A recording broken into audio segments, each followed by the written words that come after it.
Good morning, sir. Can you see and hear me? Yes, thank you very much. Thank you very much. Mr. Ismail, we're going to stick to the topic of culture, and I'm going to ask you to begin with about two different branches and your experiences in respect of those. Starting with Wibsey Bank branch, at paragraph 51 of your witness statement, you told the inquiry that after your election, you visited branches to get feedback, and one of those branches was a postmaster from Wibsey Bank, and they gave you some feedback. Can you expand upon that, please? Yes, so once I had been elected, for me to understand feedback from a wide range of postmasters, it was very important that I could relate and ensure I understood what rural postmasters wanted, high street postmasters, and town centre, different types of branches, strategic partners also. Hence, I organised a visit with my own initiative to Bradford, and I was accompanied by the area manager, Mel Shepherd, and we visited a postmaster at Wibsey Bank. We had an interesting conversation, and what he advised me was, if I ask you to do something, will you do this for me? I said, it depends what it is. What are you thinking? And he said, when you go back to board, when you speak to the wider executive, when you speak to the powers that be within this organisation, tell them, we're not animals, we're postmasters. Please treat us fairly. And that was a comment and a quotation that I ensured I mentioned at several board meetings and to individuals on the wider executive. And what was very disappointing was I didn't see any urgency, any interest, unfortunately, in addressing the specific postmaster or the issues that may be affecting them or concerning them. And for me, and I've mentioned this in my statement, in 2018, I lost a close friend who was also a postmaster at the main town centre office in Preston, and he was one of the few individuals who practically held my hand when I first became a postmaster. And the business did nothing. The business wasn't even interested, to a point at which, on the day of his funeral, nobody from the post office attended. He was an active postmaster. And there was, at one point, one of the staff members I spoke to actually said to me, well, I can't attend, it's my day off. I've got annual leave. And from seeing that in 2018, that was one of my motivations to try and make a difference. Hence why I wanted to see, have things actually changed? Do postmasters feel differently? And then to hear what I did at Wibsey Bank, it was tough, but I knew what my starting point was to try and ensure I can make a difference to this organisation. And moving on to another branch, the Yateley branch, you've described at paragraph 207 onwards in your witness statement an issue with that particular branch. Can you tell us about that?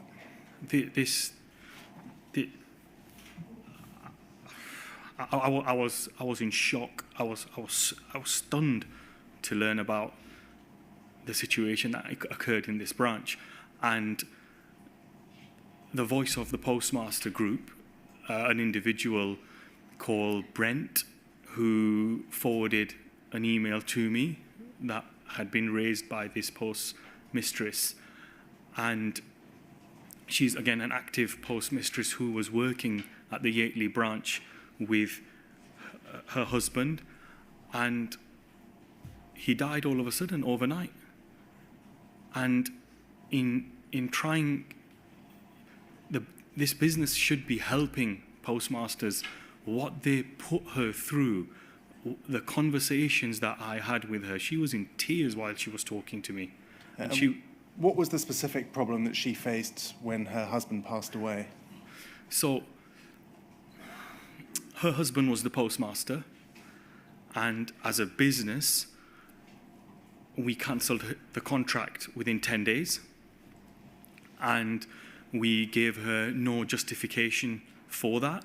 Instead, we provided data that was very difficult for her to understand. She was grieving, and the post office cancelled her contract, made her life more difficult. And what was really upsetting, and this is a cultural test within the organisation at that point for me, this was a really important cultural test. This case passed at least 10 individuals within the organisation. None of them took accountability. And the only point at which something started to happen was when it came to me. And I then had conversations with Tracy Marshall. I also had conversations with Nick Reed, and to be fair to Nick Reed and credit to him, I said, Nick, you need to have a conversation because she's not happy, this is what we've done. And Nick made time that very day and called her. So moving forward, in order to help her be in a position to still be able to operate, I then had to reach out to Martin Edwards and Paul Lydiard, who were fantastic in assisting this postmaster so she could still stay open. Her business should have been the least of her worries. The funeral of her husband hadn't even happened yet, and the post office was creating another major issue and obstacle for her to go through, unfortunately. I'd like to look at some correspondence. Can we please turn to poll 00448 please? This is an email of the 4th of July 2023. Was this before or after it had been raised internally with, we see Nick Reed is copied into this email? This is after that's happened. So once her world's been torn apart, and she felt very vulnerable, this postmistress, may I add. And what the business then did, and this was part of a strategy called drop and collect. And what happened was, and this wasn't specifically just for this postmistress, the post office, in order to comply with the 11,500 requirement that government has set for branches, has a drop and collect strategy, which came to the strategy day in 21 and 22. Now, there was challenged by myself and Elliot because the radius wanted to be reduced, and we also put other conditions down, and the other conditions were ignored, and the 0.5 radius was used in order to ensure we hit 11,500. So what's happened in this scenario, hence the email, was the Yateley postmistress has had a customer coming in, informing her, why is the post office opening another branch down the road? I thought after what you've been through, I thought you were struggling. That's what the conversation we had. And she didn't know. She then contacted her area manager, who also said they didn't know. And unfortunately, with the drop and collect strategy, this was very, very common. Postmasters finding out by surprise that they wouldn't necessarily be informed, unfortunately. And like I said, neither would the area managers. So that's the opening up of branches near existing branches? Yes, to meet the 11,500 criteria, the government. So that's 11,500 branches? Yes. And you say here, I'm extremely disappointed after everything this postmistress has been through. We've put this communication out without informing her. This is unacceptable, and she's fuming, as it was shown to her by a customer. The number of issues this postmistress has been through shows we've still a very long way to go as a business. We need to ask some serious questions about our organisation and our people. Are we really changing the culture within the organisation? Are we trying to be postmaster-centric? And I'd like to take you to the attachment, so that's the announcement or the communication. We can find that at poll 00448.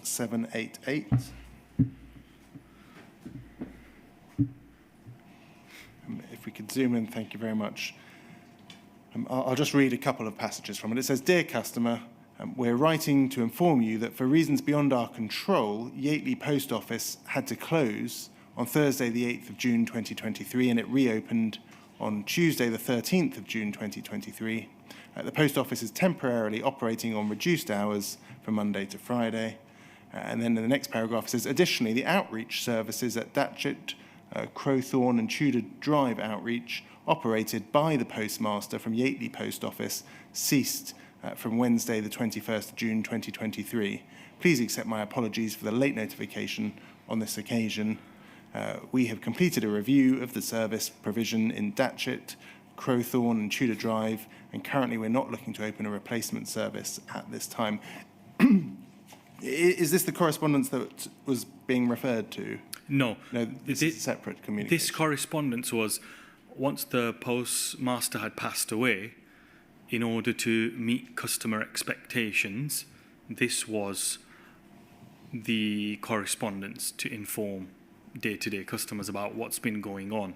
So there are two separate issues there. The one that you referred to, Yes. which was the opening up of the branch, and this was the original correspondence Yes. following the passing of her husband, which refers to her branch having to close for reasons beyond the post office's control. Yes. The other correspondence for the drop and collect would be different. Thank you. Yes. And what was your view of this particular notification? It's what we had to do in order to inform customers. I think it's fine. Maybe it's a bit overcomplicated for customers. I would have expected it to be simpler, but there's a lot that the business needs to learn about communication. If we scroll down on this particular communication, it's from somebody called Graham Brander. Are you aware of Mr. Brander's involvement in this matter? No.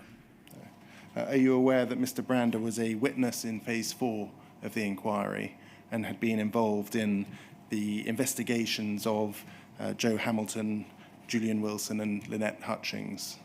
No. This goes back to the point, sorry, to clarify what I raised yesterday. Redeployment, recycling, rejoining the gravy train, it's just not helpful. And again, I should have been aware, but I've never been told until today. Mr. Brander was somebody who left the post office and was rehired in 2019. Were you aware of that or that process?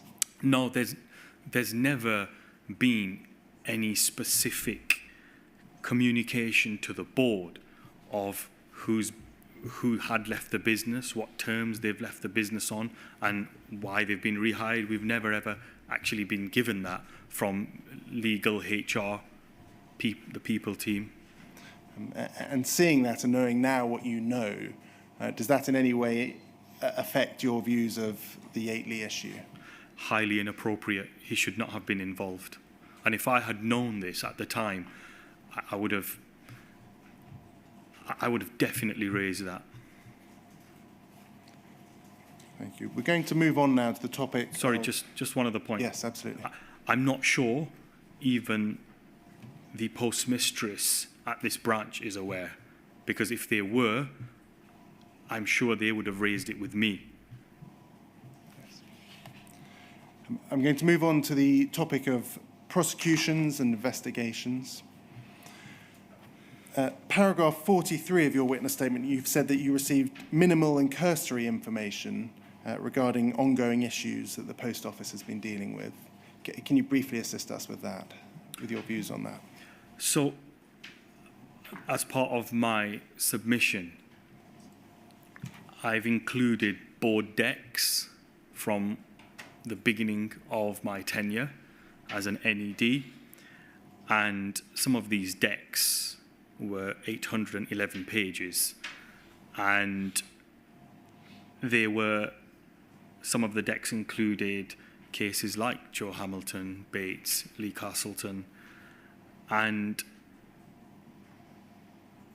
as an economics graduate, for me to appraise data, commercials, figures, no problem.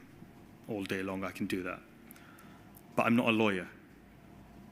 And not many people on the board are lawyers. So I don't think the business did enough to equip NEDs and other individuals on the wider executive who are also not lawyers to be able to appraise documents effectively. If we look at a slide pack, I think from your initial training, it can be found at POL 00448-401.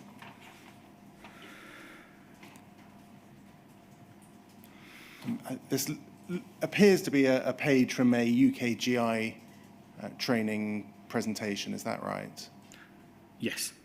And we see there are a few bullet points at the bottom addressing the historic shortfall scheme, the post office IT inquiry, and convicted postmasters. Did you receive any significant training or background information on those issues when you first joined? No. And just to give you a bit more context, I think looking back now from my observations at the time, that there was an understanding within the wider executive and the board that everybody knew about these issues, and everybody doesn't.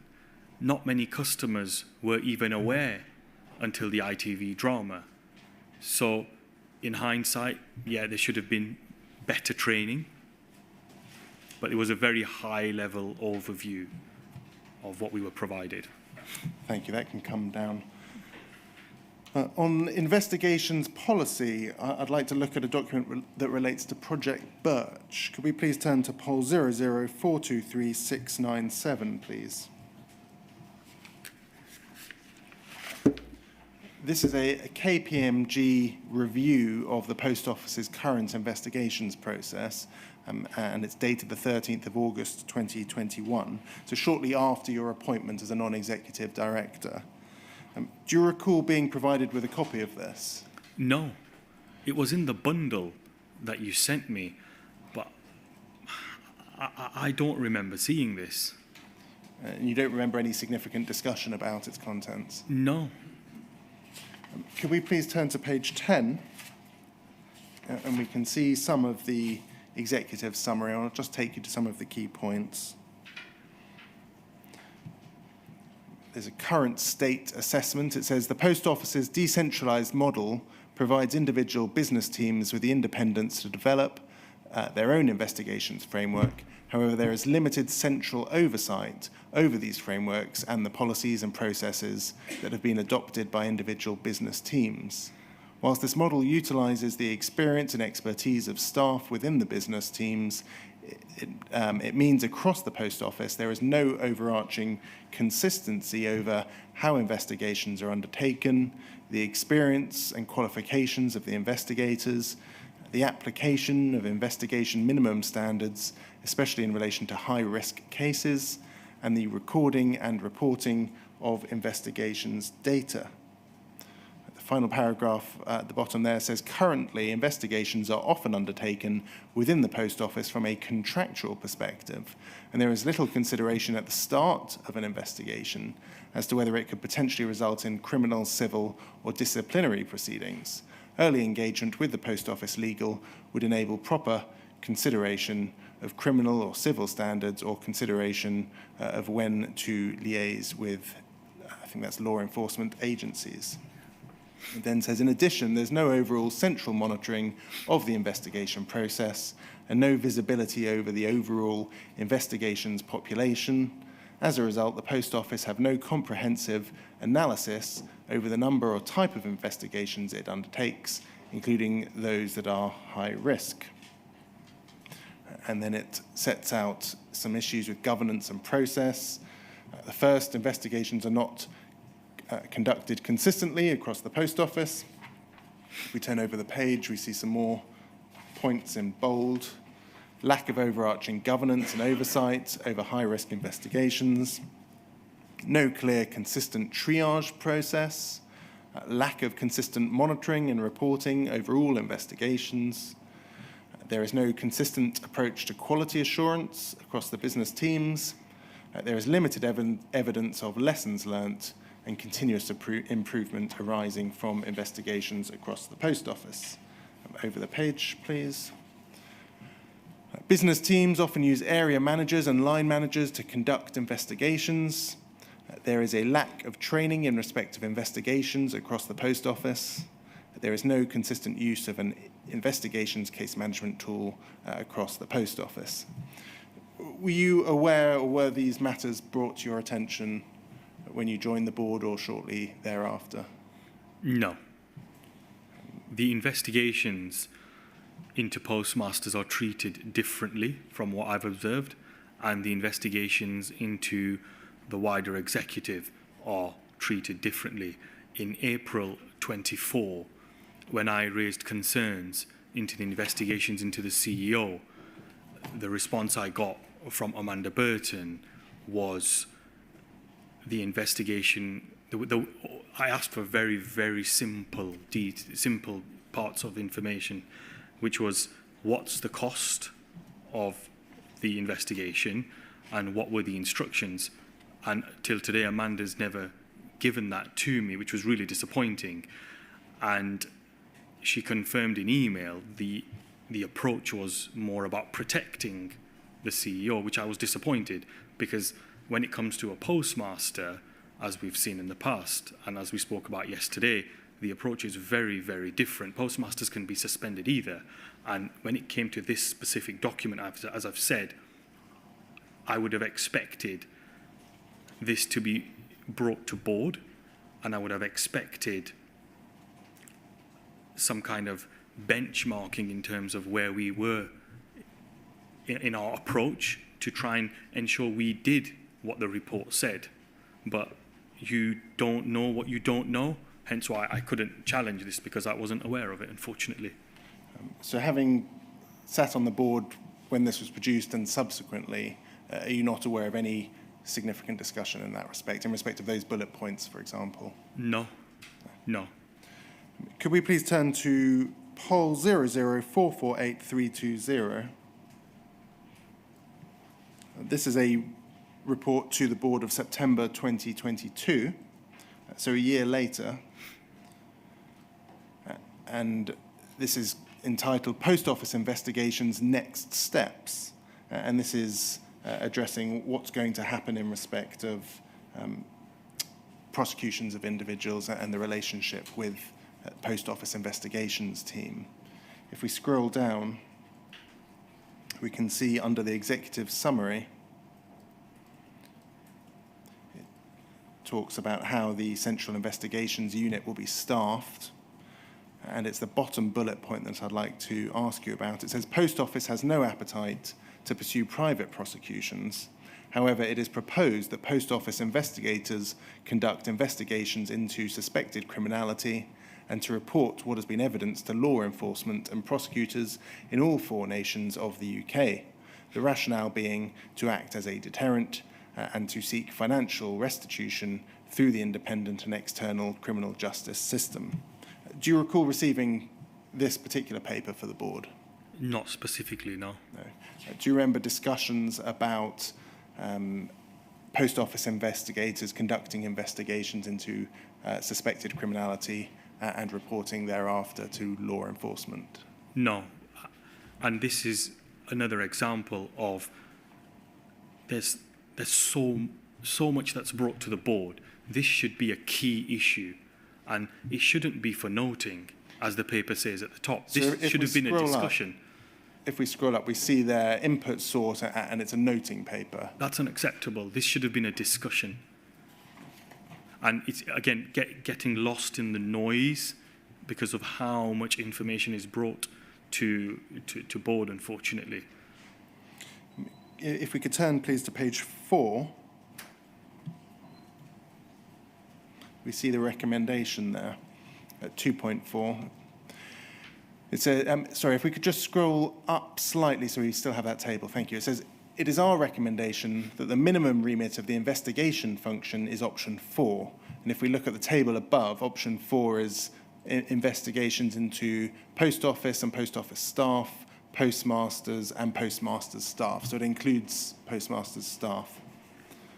This would allow the Post Office to act in determining facts relating to situations ranging from allegations of theft or fraud by postmasters and or their staff using/misusing Post Office systems or functions where either or both Post Office and the postmasters are victims.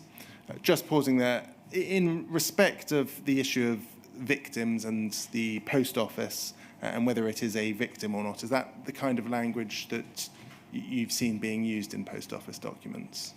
I've seen it being used in the documents that were presented to me with in the bundle for my evidence. But prior to that, I was not cited on them documents. And we'll look at those documents shortly. Though through to misconduct or process failings in the Post Office and subsidiaries, the Horizon issue identified a failure to investigate beyond the postmaster in determining culpability. Best practice, and in some situations law, requires that all reasonable lines of inquiry to be followed, whether they point away or towards the considered investigative hypothesis, as it is the truth that is sought, not that a case is to be made against a selected individual. By investigating wider than the postmasters, and it then says, for example, their staff, when relevant, we demonstrate that the Post Office has learnt from the past and we should seek to determine actual culpability, if any, which is treating the postmasters fairly. It's that reference there to, for example, their staff when relevant that I wanted to ask you about. Are you aware of any discussions taking place about the extent to which the investigation should also look at the actual underlying systems, so the Horizon system? No. When I had my discussion in October 23 with JB and Sarah Gray, there was no mention of the integrity of Horizon, and it was a case of trying to work, trying to see what's actually going on, maybe trying to be a bit fairer to postmasters. And there were some prosecutions that happened due to the postmaster being responsible, but it was their team or their staff members as a result. And that was the discussion that we had. And like I said yesterday, I did want to follow that up to get the tonality right, and that never happened. But for me, looking at this document, if the business wanted to learn from the past, there's a line, where's it gone?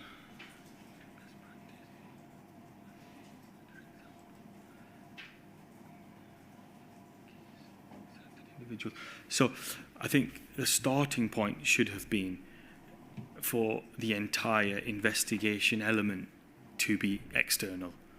That's how you learn from the past. I don't, from my observations, what I've seen, discussions with postmasters, I'm not sure this business can control investigations, and investigators. Hence why from my perspective, the right solution would be to have an external third party deal with all of that. If we turn, please, to page 6, we see there at the top, it says, this paper asks board to note that the Central Investigations Unit staff are to conduct criminal investigations within the investigation branch's remit and report these matters to the police when appropriate and in accordance with the CLEP. As you said, it was a noting paper and you don't recall any particular discussion about that at board? No. What is your view as to whether the investigators or even whether sub-postmasters have access to sufficient information in respect of investigations? So again, from what I have seen and my discussions with postmasters, they are provided with data and it's very difficult to understand that data. Horizon is very complex, and translating that data into some form to conduct an investigation is a challenge. But then being a normal postmaster and having to understand the way it's written to defend yourself again is equally difficult. And again, from discussions that I've had with individuals, there is very limited visibility in terms of investigations and material given. Previously, and very recently, should I say, individuals were not allowed a legal representative. And thanks to myself and Mr. Jacobs, we've pushed hard, and now individuals are allowed to have a legal representative. It's unfair, it's unhelpful, and when the business has got a starting point of defending itself and not a neutral position, I think it's grossly unfair. We did challenge the investigations late last year. Have you got the correspondence for that? We will probably get to that in due course. Fine. This particular board report that we just looked at was from September 2022. Okay. You have said in your evidence, and you've said in your witness statement, that it wasn't until after the ITV drama that a number of board members told you that they hadn't understood properly the impact on sub-postmasters and how they had been treated. Can you give us some examples of those kinds of conversations that you had?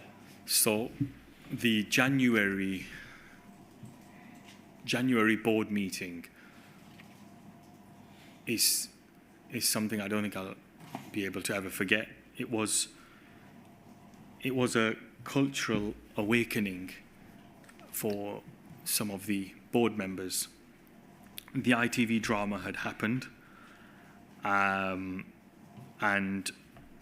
the executive team, some of the executive team, should I say, came to that board meeting, and it started with a discussion on the ITV drama.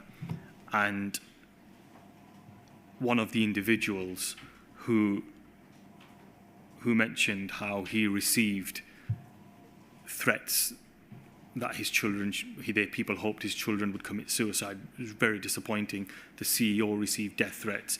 There were so many things going on. However, the board acknowledged that they should have done more to support the wider executive, and that was a mistake on our part. Hands up, no problem. However, individuals on the board and some of the discussions that took place, some people thought it was a dramatization, what ITV did. However, myself and Mr. Jacobs at the board meeting were pretty clear that this is the reality. This is what sub-postmasters go through, and the tonality, the way ITV delivered an exceptional piece was bang on. Were your views taken on board in that respect? I expressed them. I'm not sure if board members did, but I definitely expressed them. And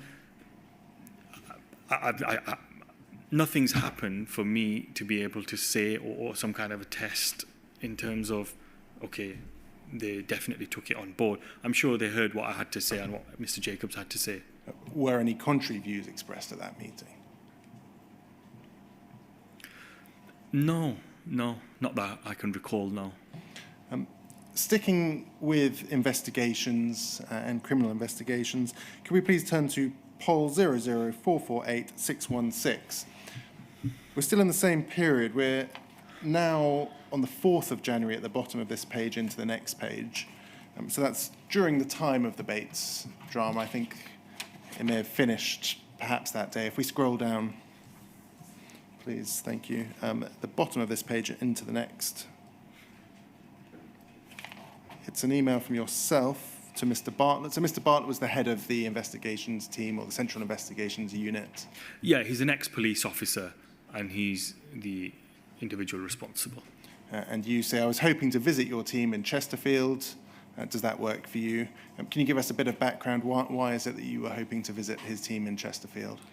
For me, watching the ITV drama, obviously knowing what's happened in the past and trying to get it right, I felt that was my duty as a postmaster NED, for me to ensure the organisation is run properly, and this was a major issue that needed to be resolved.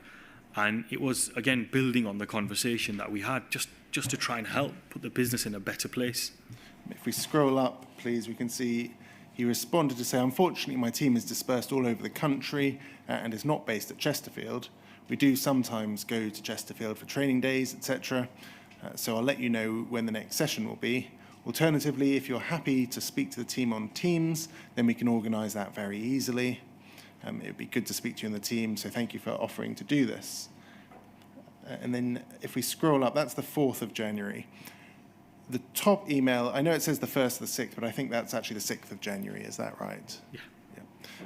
And it says, thank you for your email. I'm happy to work with your suggestions, and maybe it's better to speak to the new team members early Feb.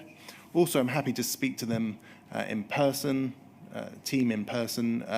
when your team are in Chesterfield. Let me know the dates several weeks in advance, please.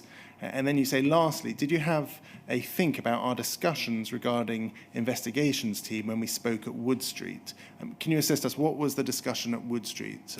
As I said yesterday, it was trying to get the tonality right of what they are doing, getting postmasters involved to ensure the investigations team is in the right place, and watching the documentary and seeing how people were treated, how postmasters were treated, I felt morally it was my duty to try and get this in the right place.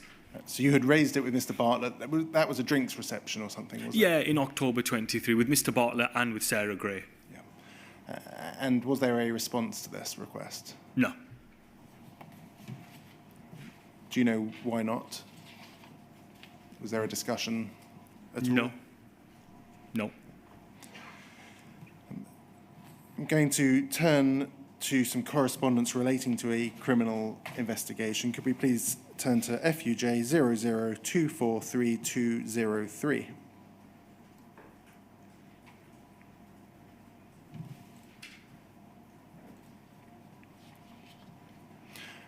Could we please turn to page 3?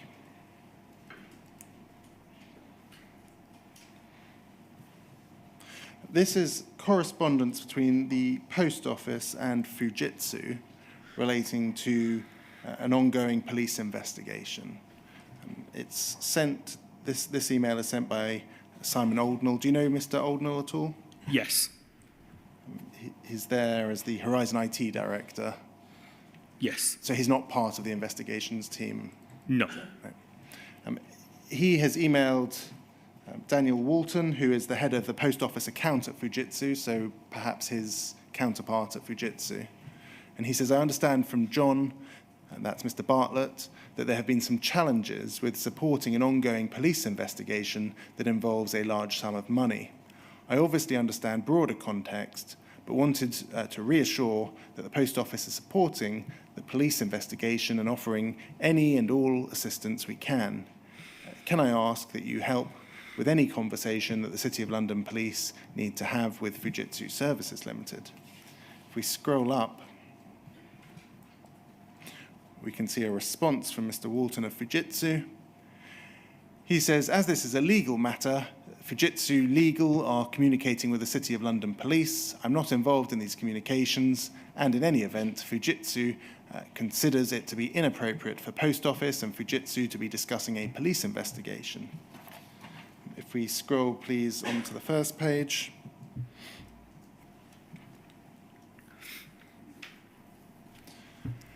The response from Mr. Bartlett.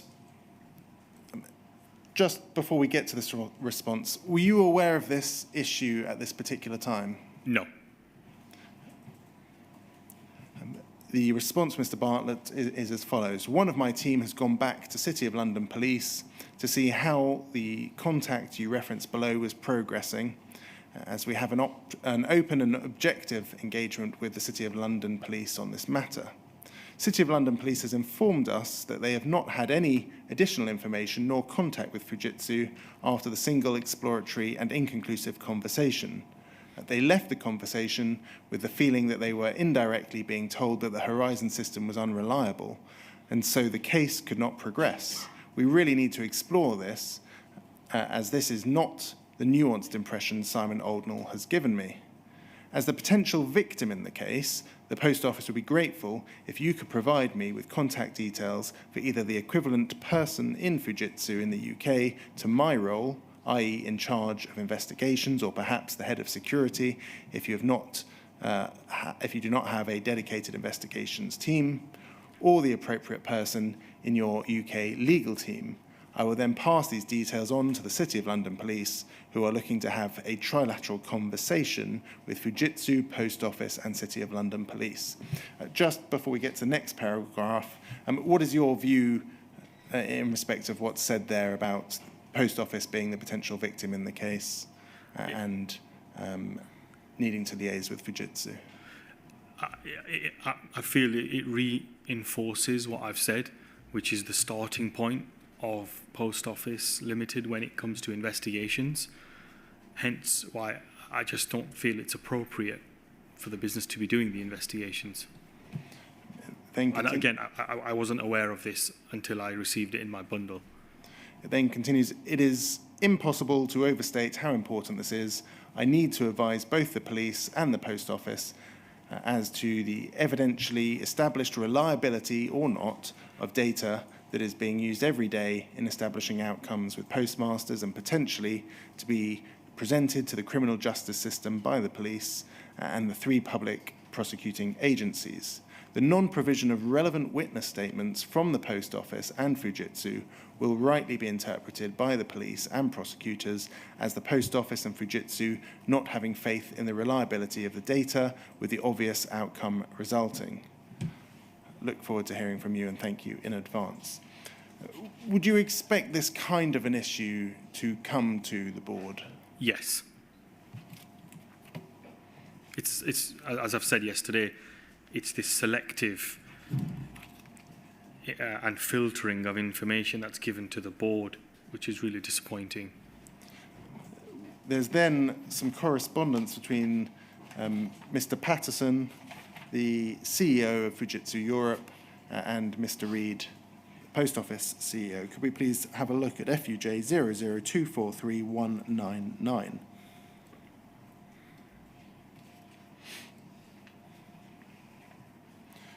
I'm going to read from this letter.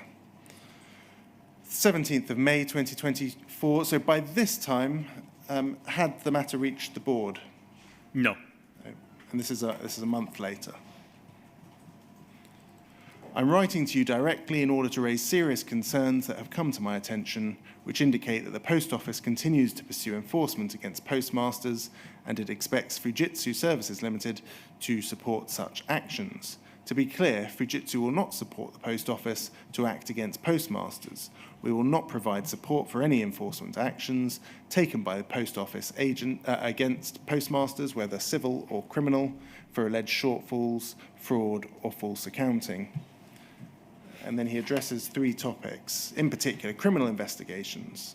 And this is a reference to that particular correspondence that we've just been looking at. We have become aware of a recent investigation by the City of London Police into a Post Office branch. The approach of Fujitsu is to cooperate with the police and any other third party exercising independent investigative, prosecutorial, regulatory or judicial powers. However, we are concerned by the behaviour of the Post Office investigation team on this matter. That team maintains an approach of Post Office as a victim and requires Fujitsu to provide a witness statement as to the reliability of Horizon data, stating that without such statement, the case will not progress. For the investigations team to act in this matter seems to disregard the serious criticisms raised in multiple judicial findings and indeed exhibits a lack of respect to the ongoing inquiry. What's your view about what's written there? I think Fujitsu are right in what they're saying. And I find it disappointing that this was not discussed at board. Second point, pursuit of shortfalls from postmasters. It seems that Post Office may be continuing to pursue postmasters for shortfalls in their accounts using Horizon data. We would have expected the Post Office has changed its behaviour in light of the criticisms and is appropriately circumspect with respect to any enforcement actions. It should not be relying on Horizon data as the basis for such shortfall enforcement. Next, postmaster redress. Fujitsu recognises that it holds Horizon-related information that may assist postmasters and post office workers to appeal their convictions and/or seek appropriate redress. Over the page, if we look at the final paragraph, he says, based on what I have seen and heard in the inquiry, there is a significant behavioural and cultural aspect to the Horizon scandal. As leaders of our respective organisations, I believe we're both committed to learn the lessons necessary so that this appalling scandal can never be allowed to happen again. Now, there is a response, and we can find that at FUJ 002432201. This is a response from Mr. Reid. Were you consulted about this response? No. Are you aware of the board having been consulted about the response? No. Maybe with, as I said yesterday, because the board's tiered, maybe there was a discussion with the more important board members, but certainly not with the board as a whole. And there were discussions with Fujitsu at this time regarding a contract extension. So those discussions definitely took place, but this didn't. The letter says as follows, 30th of May 2024. I write further to your letter, in which you make a number of concerning statements about postmaster enforcement. If we scroll down, the letter says, I would like to reassure you that Post Office has invested significant time and resource, affecting cultural and procedural change across the business, taking on board the court's findings, and ensuring that our postmasters' interests are central to everything we do. I would be keen to talk to you further about these changes, as it appears from your letter that there are some fundamental misunderstandings at Fujitsu about Post Office's current day culture and activities. He then addresses each of the points. Criminal investigations, he says, I can reassure you that Post Office is not now and will not be in the future undertaking any prosecutions against postmasters or any third parties as the prosecuting body. Over the page, please, thank you. He says, in respect of enforcement, Post Office requests only relate to cases where our teams are supporting criminal investigations or prosecutions pursued by independent third parties, such as the police or the Crown Prosecution Service. So that's in line with the noting paper that we saw earlier. In response to the specific case you raised, potential criminal activities were identified in the branch, and Post Office therefore reported the matter to the police. We have assisted with the police's investigation, including providing supporting data from the Horizon system. Naturally, it is vital to the police's investigation that it can rely on the Horizon data it has received. I'm happy that you have confirmed in your letter that Fujitsu will cooperate with the police when it is exercising its independent investigative powers, as this case would require a statement from Fujitsu. It is a matter for the police and Fujitsu to determine the necessary content of that statement. He then addresses the other two matters very briefly. Pursuit of shortfalls. He says, as you're aware, civil recovery of losses was stopped by the Post Office in 2018, so Horizon data is not currently being used for civil recoveries. And if we go over the page, we see there the postmaster redress. The reliability of Horizon data is also central to the compensation and redress schemes which Post Office is currently delivering to right the wrongs of the past. I welcome your confirmations that Fujitsu will provide Post Office with information. Do you have any views on that response? It's disappointing this letter went out the way it did.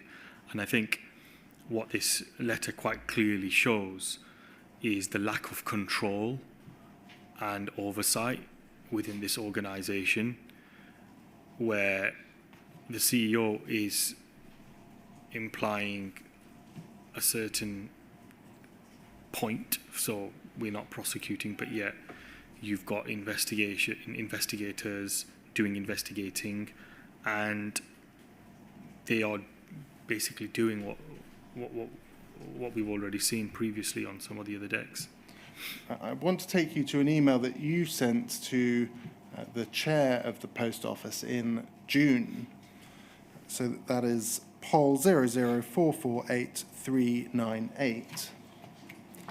So that correspondence for Mr. Reid was the 30th of May of this year. This is then an email unconnected of the 14th of June of this year, entitled Postmaster Police Investigations. And you raise a concern there that information hadn't come to the board relating to prosecutions. Is that right? That's correct. You say there are some additional documents on Diligent. Diligent is a system that you can access board papers on. Is that right? That's correct. From a board meeting on October the 23rd regarding police investigations and postmasters, which I feel need clarifying. Can you assist us with this email and what your concern was? So there was an item discussed at the October 23 board meeting regarding police investigations into potential wrongdoings and how the investigations team, supported by legal, wanted to adopt a specific approach. So what myself, Mr. Jacobs, and also Mr. Tidswell and other board members all resisted, said, no, we do not want to go down this approach.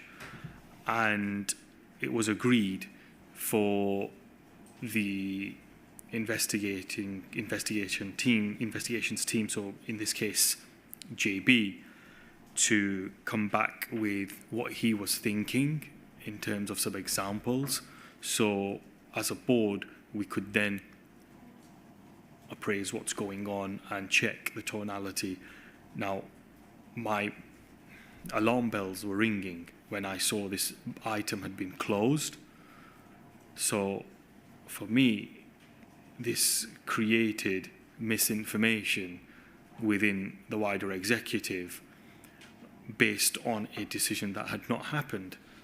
And as my job as an NED, I ensured I called that out, which is why I've raised this with Mr. Railton. And we have reopened this item, but I'm not sure if there's been any discussions with COSEC or whoever took the minutes on the day as to why such an incredibly important issue was closed when it definitely was not closed. And why was it that in June of 2024 you were looking into the issue of police investigations? There was no specific reason as such. For me, I'm always thinking about how to make the organisation better, and just going through what I have to do as a director, looking at the action logs, just double checking things. Were they closed? What's open? Is it assigned to the right person? And when I saw the action log and I saw that closed, that's when I thought, oh, hang on a minute, this is not right. I don't remember this being closed.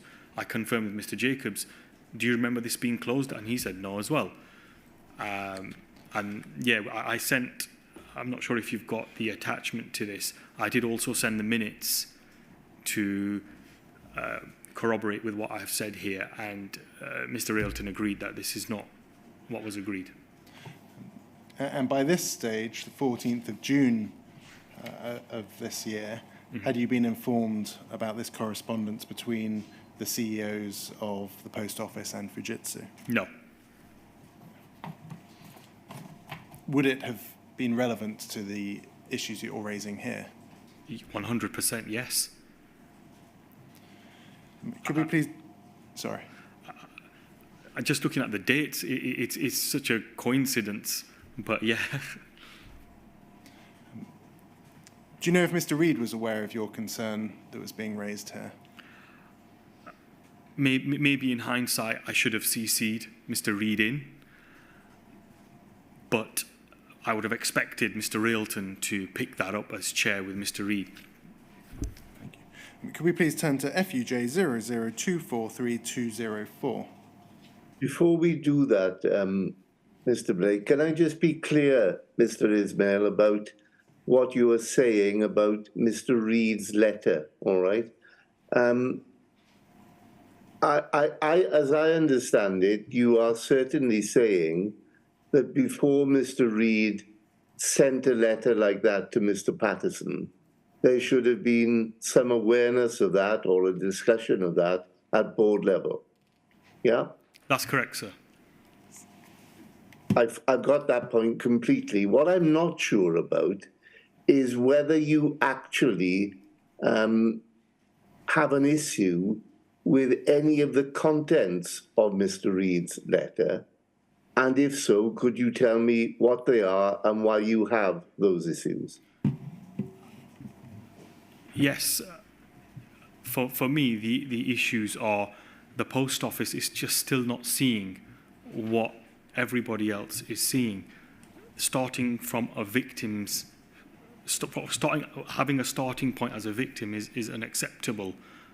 And for me, Mr. Reid's letter shows the disconnect that exists within the organisation and how information just doesn't seem to be passed, and the silo working mentality, unfortunately, is still rife.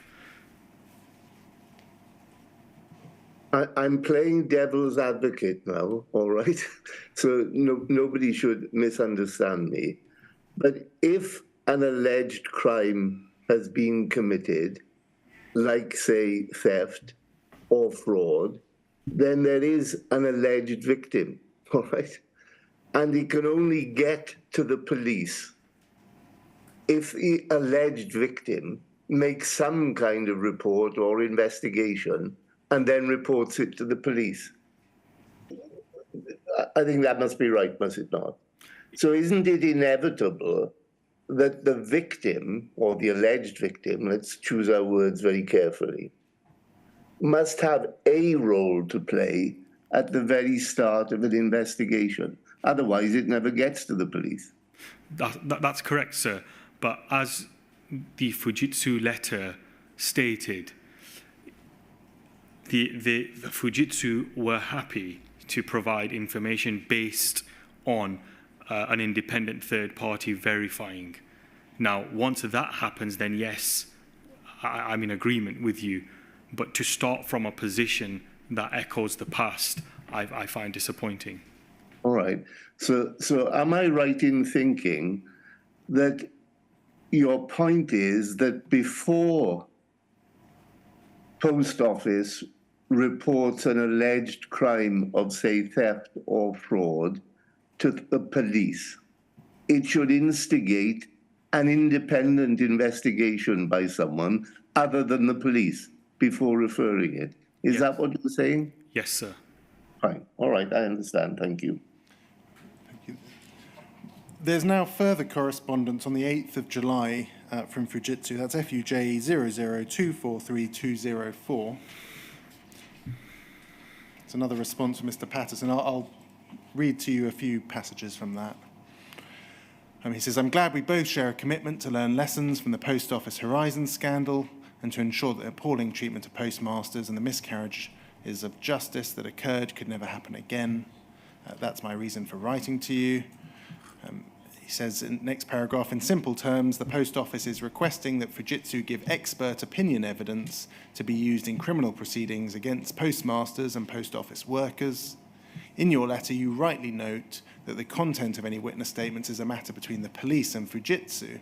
However, I consider it necessary to address this issue with you because the request was made by Post Office and because I consider the request to be entirely inappropriate, particularly in the light of the evidence being uncovered at the inquiry. I enclose with this letter, and it's the email chain that we've just been looking at. And he says, Mr. Bartlett continues the prior narrative of seeing the Post Office as the victim and requests a witness statement to address the reliability of the Horizon system and the admissibility of evidence produced from it. Mr. Bartlett suggests that a failure to do this would rightly be interpreted by the police and prosecutors as the Post Office and Fujitsu not having faith in the reliability of the data, with the obvious outcome resulting. A witness statement from Fujitsu attesting to the reliability of the Horizon system and of data from it in criminal proceedings would amount to expert opinion evidence. Fujitsu is incapable of providing expert opinion evidence as it is neither independent nor has it sufficient information to provide such an opinion. As the Post Office is well aware, there has been and continue to be bugs, errors and defects in the Horizon system. Further, Fujitsu currently has and previously has had access to branch transaction records. Your letter also acknowledges the existence of other matters which could have operated to create innocent discrepancies in branch account, including miskeys or omissions when remitting cash or stock based on Horizon data by end users. It then refers to Horizon system being reliant on delivery of services by Post Office and third parties. If we scroll over,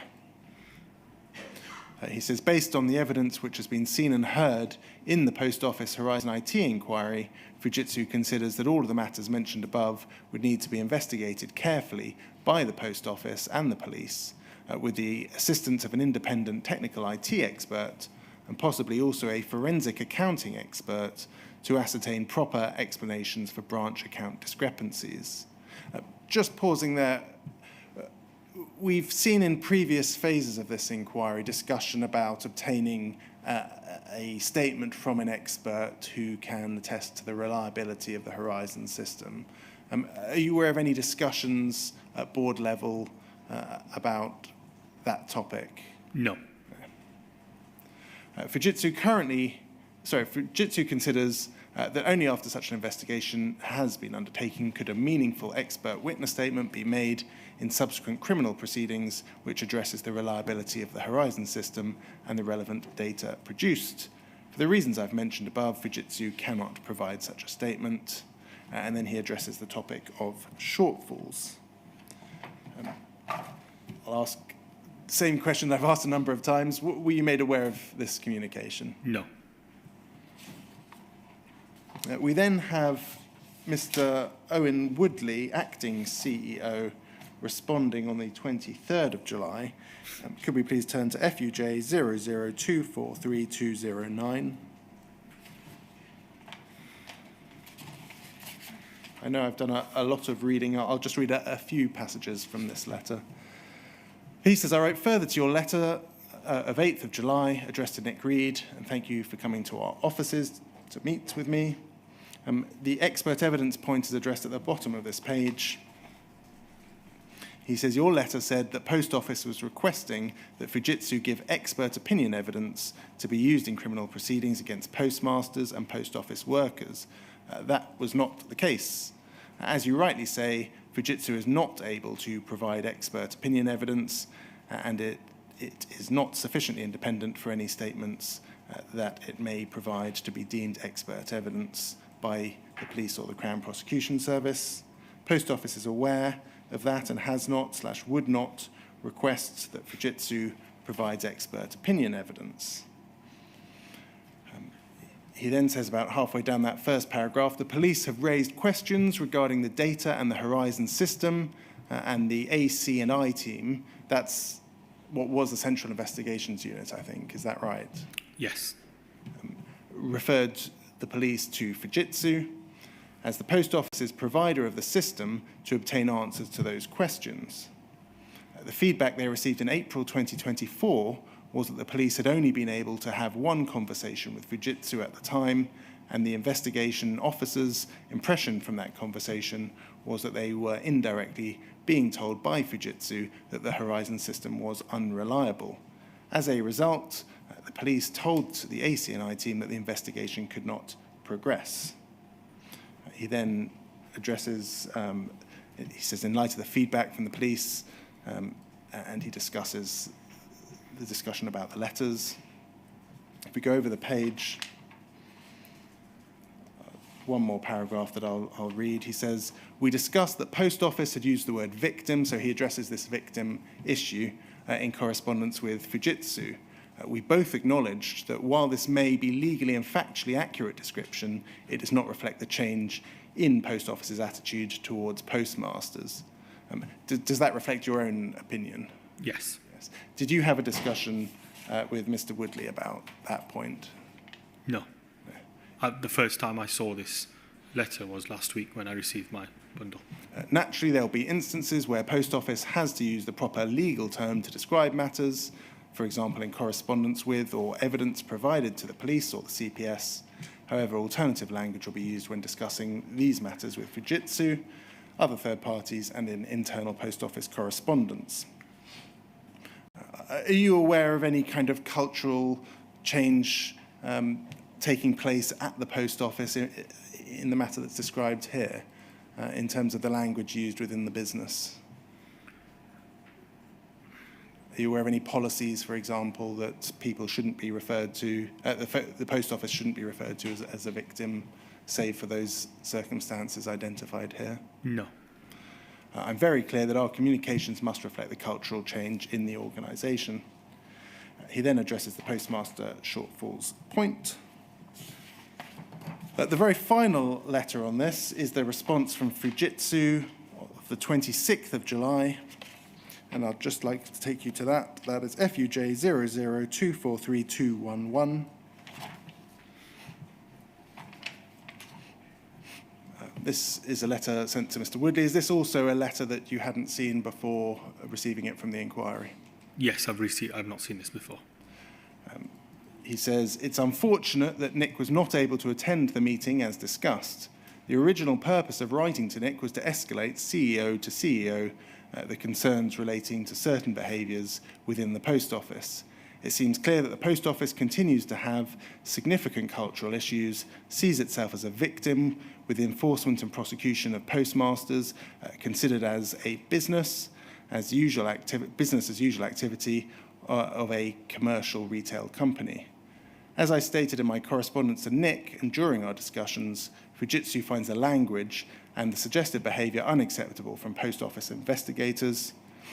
I do not intend to engage further with the Post Office on this matters I raised. We completely trust in Sir Win and the inquiry process, which will examine the extent of the Post Office change in Phase 7.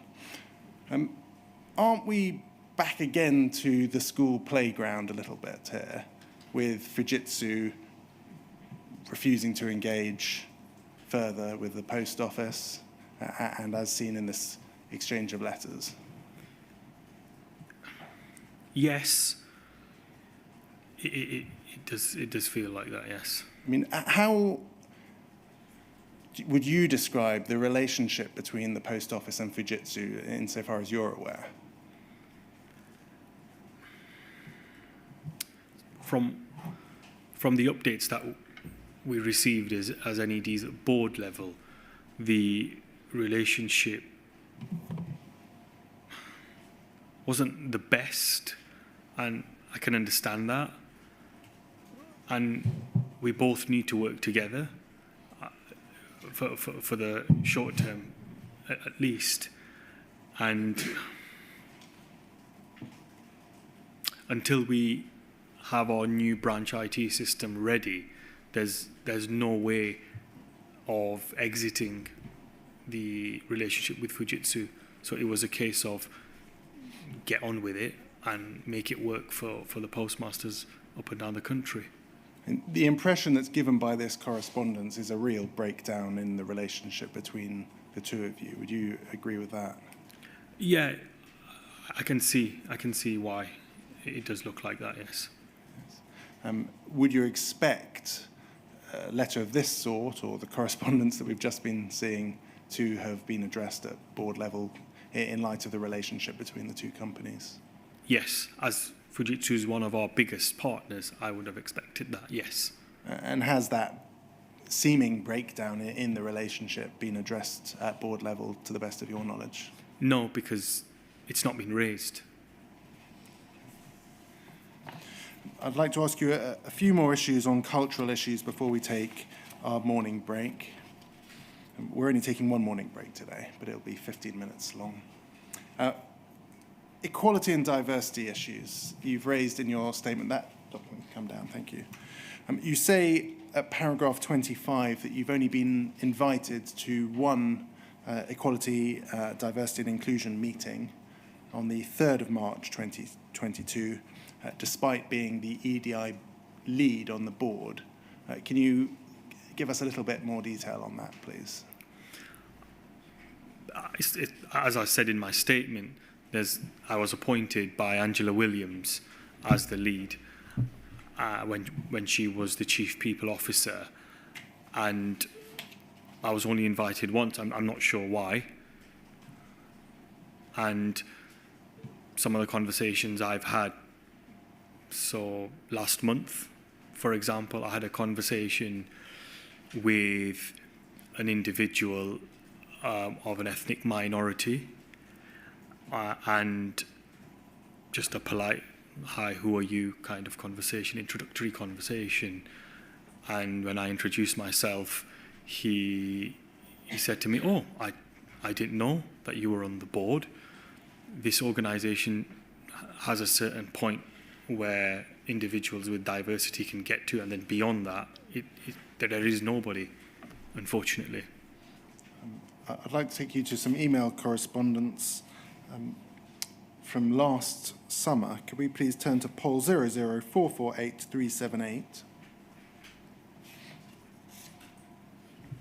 And if we start on page 2, please.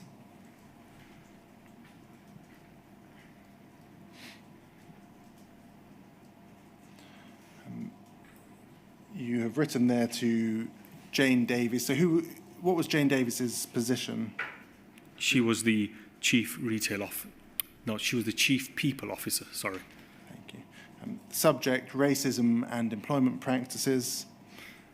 You're writing to express your deep concerns about recent issues regarding racism and employment practices at the company. First, I was deeply troubled to learn from recent articles that racism has been identified within our business. As the D&I board member, I am particularly concerned that I was not informed of these issues until a postmaster brought them to my attention. I believe that we must address these issues head-on and ensure that our company is a welcoming and inclusive environment for all employees. Sticking to that first point, what was the background to that? There was... If we scroll up, sorry. It's there on the article from the Computer Weekly. So there was an article on the Computer Weekly website regarding a document. If we scroll down below the link, that might assist you. So this was when individuals rang into the call centre in their time of need to report losses, and people on the other side answering, POL employees answering calls, were using the term, I've got another Patel. And you have also mentioned here an issue with the rehiring of staff members. How does that tie into the equality, diversity and inclusion issues that you're raising? I think it reinforces what I have already said. What do you mean? In terms of, there's a specific makeup of individuals this organisation hires, and by rehiring, we are never deviating from that. And for me, what was clearly evident, and I've raised on numerous occasions when I started as an NED in early 21, throughout the strategy days to various individuals who joined the organisation.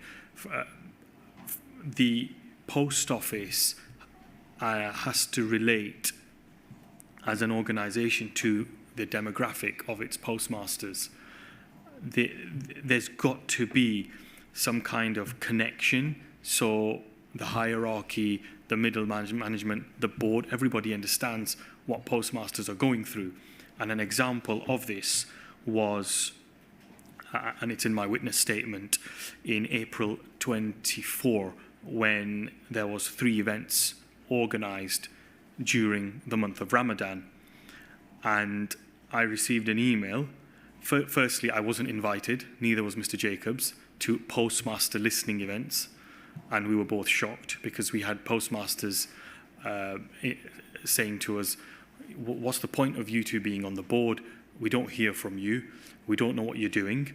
So on the not hearing from us, in November 21, Richard Taylor advised both of us not to communicate on social media or with any other postmasters, which was the way I certainly saw it, was a lack of confidence in our independence and what we're doing, and in trust. Going back to the April 24, when these events were organised, I raised the point that why we've not been invited by the senior management. That was never responded to. And my specific conversations at the time with Tracy Marshall was, okay, Tracy, if you want to do these events throughout this period, just ensure that you cater for individuals who are fasting. So please have proper meals ready, ablution facilities, and mass prayer facilities. And the response I got was, we don't provide that. And I challenged back, and I said, well, so then you're excluding postmasters. And with my conversations with Mr. Jacobs, he confirmed to me as well, I've got staff members who would be fasting also, so I wouldn't be able to attend. So I don't think the business quite understood. Now, common sense did prevail, and Mr. Woodley rightly, once I've raised this with him, changed the dates to afterwards. Now, the business was very keen to get them events done before phase 5 and 6, and rightly or wrongly, but the timing just was not right. If we scroll up on this email, we can see Mr. Jacobs also responds. He says he had recent reports from an Asian colleague who complained to him that he was talked down to by a team member on the help desk that handles transaction correction queries.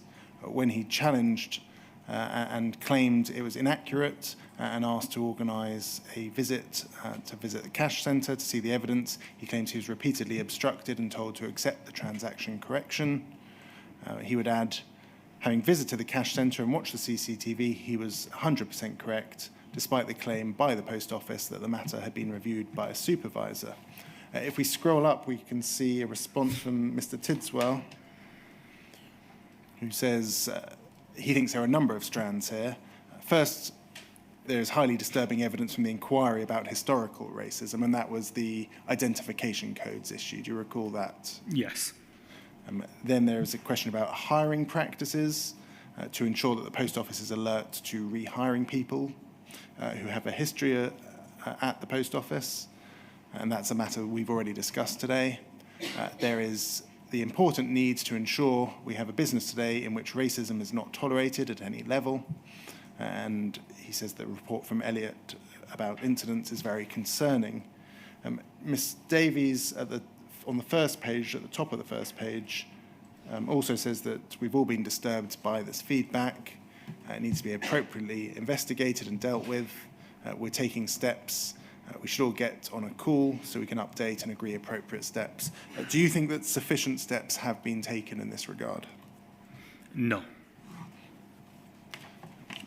Was there a conversation here where steps were agreed? Not that I can recall, no. But I'm not sure how long Miss Davies was in the business after this, but I would have expected this to have been something, an issue that the people team would have been taken seriously, and I would have expected more than one individual to take ownership of this. Thank you. And that can come down, thank you. Very finally, before the break, the topic of bonuses. Within your statement at paragraph 68 to 75, you address what you refer to as an unhealthy and unjustified obsession with bonuses and remuneration. Can you assist us with what you mean by that? So, from my observations throughout being on the board, there is clearly a culture which is bonus-led. So, firstly, between January 23 and March 23, there was an obfuscation of Remco papers by the wider executive, which resulted in Bonusgate in May 23. Then we had recently discovered, that there was a Remco pay grade over the last 6 months. Being a board member, I wasn't even aware of this. So I challenged Amanda Burton regarding this specific Remco pay grade. And in April 24, Amanda responded saying how since 2019, certain individuals had received pay increases up to 30% since 2019, whereas the reality is postmasters on the front line have not had a real increase since 2015. My own businesses, my income's a couple of percent. My costs have gone up by 18% in the last 2 years, clearly showing how the culture is driven specifically. It's a bonus culture within this business. Then there was some communication again in April with myself, Amanda Burton and Mr. Jacobs regarding S-tips and L-tips. So the management put forward a recommendation for their L-tips. And like I said yesterday, until the bonuses are being paid and until the reassurance is given when they are paid, morale's a little low, which we've heard on numerous occasions at board meetings last year also. And the recommendation put forward for the L-tip, which is long-term incentive payment, was complaints against postmasters. And when myself and Mr. Jacobs saw that email, we read it a few times, thinking, what? How can that be? And we then went back to Amanda and informed her, why is the wider executive putting forward a metric that they're not even in control of? How does that even make sense? So then, as part of my role and good governance, I went back to Amanda and I've disclosed the email outlining key metrics that should be used. Firstly, I don't believe this business should have any bonuses. However, what I've been told is it's part of the contracts that have been agreed. Now, if our hands are tied, then surely the metrics need to be right, which need to be connected to the realities of postmasters. So what are postmasters receiving in remuneration? What is going on in terms of the organisation, in terms of profitability? What about cutting central costs? So these were my counter proposals. And I did that, and it was at the board meeting in June 24 or July 24, very recently, when I challenged back to Amanda advising when are we going to implement, and Amanda Burton, and I was very disappointed with the response. It was, again, the way I perceived it, protecting the wider executive to ensure bonuses are met. All I was told was, sorry, it's been agreed, we have to stick with what we've got. It might be suggested that there is a tension there between being a sub-postmaster and being a member of the board, and potentially a conflict when it comes to those kinds of remuneration issues. What would you say about that? I'm not sure it is. I can see why it looks like there's a conflict. It's about bringing the reality of doing my duty as a director to life. So my responsibility is, and my fiduciary duties, to ensure the business is run correctly and to ensure the taxpayer, the shareholder, has value for money, and also ensure postmasters past, present, future are treated well and the business is running in an effective manner. So seeing this culture and not calling it out, I feel compromises my responsibilities. So I appreciate how it does look like a conflict, but for me, my role as, in terms of my moral duty in calling it out is my first responsibility, and that's what I was doing. Thank you. So that might be an appropriate moment to take our morning break. Yes, of course. 20 to 12? Thank you very much.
Thank you, sir. Can you see and hear me? Yes, thank you. Yeah. We're going to move on to a new topic, and that is the new branch IT system. Could we please bring onto screen your witness statement? That's WITN 11170100 at page 9, please. Thank you. If we scroll down the page, you've set out in your witness statement a number of problems that you have faced with the current Horizon system. At 31.1, you say Horizon suffers from a lack of integration with other systems. If we move on to 31.2, I think you say that Horizon systems are unnecessarily complex. 31.3, not designed to cater for human error. 31.4, the daily and weekly reports are not easy to analyse. 31.5, there are issues with Horizon incorrectly reporting the sum of foreign currency being held in the branch. If we scroll down, 31.6, issues with Horizon failing to recognise the reversal of transactions. 31.7, experience of Horizon taking payments from a customer twice. And then incorrectly recording ATM transactions. In principle, are you in favour of a new IT system? Yes. Thank you. That can come down. The new branch IT project was commissioned prior to you joining the post office. Is that right? Yes. Who is responsible for that project?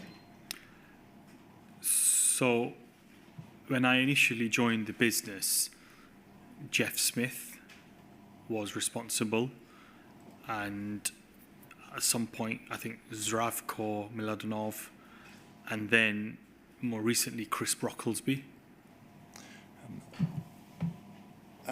Paragraph 183 of your witness statement, you say that when you first joined, the anticipated budget was £280 million, and that is now in excess of £1 billion. Is that right? Yes. What do you understand to be the main reason behind that significant increase in cost? There's a variety of different factors. Firstly, I remember when 280 million was discussed at the board meeting late 21, and Mr. Jacobs specifically questioned Zdravko, saying, 280 million, does that not sound too cheap? And the response was, well, that's the costings that we've got to for now. But as the project has evolved, there's been more to deal with. As the inquiries evolved, also there's been more, for example, training on the first Horizon, the current system that we're using, should I say, the lack of training, the lack of oversight, support. So in order to address these issues, to ensure the business doesn't make the same mistakes as it has done in the past, the budget has increased to ensure everything's incorporated for positive implementation and a better experience. In your statement, you've raised a number of issues, starting with hardware being purchased and sitting in storage. Is that relating to the NBIT project, or is that something else? No, that's in relation to NBIT. So, again, we were told at board that we had to decide on the purchase of this hardware. So, as a board, we then authorised in late 23 for the purchase of 30 million because we were instructed we had to make a decision, and in order to be ready to have the goods delivered for the implementation of the new system. And at the time we were told we were getting a very good deal, hence why we did it at a discount, 5%, something along them lines. Then Zdravko left the business. We had Chris Brocklesby, and now we've got a new individual, Andy Nice, who's heading up the new NBIT program. And the recent board discussions that we have had has opened a totally different conversation. And the conversation is as follows: Are we actually going to be ready for NBIT in the next 2 to 3 years? It doesn't look like it.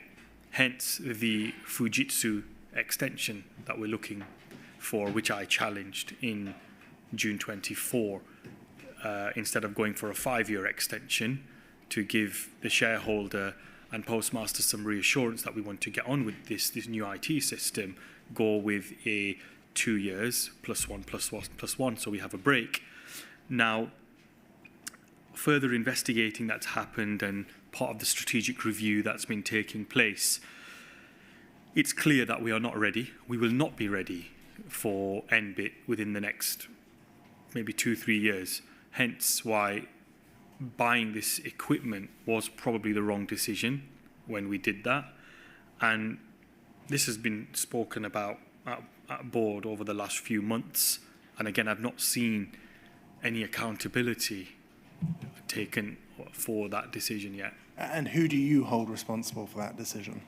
The IT, the individuals working within IT, and obviously the wider executive, because everyone's aware of what's been going on and what the business is trying to do in terms of implementing a new IT system. Is there a particular individual within the IT team that you consider should take accountability and responsibility for that? I feel it's a wider executive issue, because the decision wasn't solely based on one issue. Everyone within the wider executive would have discussed that. Without going into legal advice, do you feel that the board have taken into account the matters that were raised by the inquiry in phase 2 of the inquiry concerning the original Horizon procurement and the difficulties that were experienced? I'm not sure the board certainly has not been told about the specifics in terms of phase 2. Maybe the wider executive are probably more aware. I'm not privy to that, so I couldn't tell you. You also raise that there are still a large number of bugs in the new system. Can you briefly summarise that for us? Yes, so recently, since the Fujitsu conversation started in June 24 at board, we had to assess the commercials in terms of a renewal with Fujitsu and what's the longevity, how many years, tenure, etc. So in order to do that, there was an assessment made by the new chair on the current state of the NBIT program, and basically we were so far behind and the board had not been informed anywhere near to the level that it should have with regards to making decisions. And are you aware of those issues with the bugs being resolved? Not yet, no. Do you feel that there is a sufficient grasp of the issue? The board is aware that there are bugs, and I feel the board is waiting for the decisions from the strategic review in order to then produce a plan in terms of what needs to be addressed in a certain order. You've raised in your witness statement a number of issues with the usability of the new system. That's paragraph 185 of your witness statement. I won't bring it up onto screen unless you need to see it. But first, you raise the issue of customer-facing screens. Very briefly, what is that issue? So currently, if a customer visits a post office, the experience that a customer has is dependent on the staff member serving them. So depending on the skill level, capability, ability of the staff member.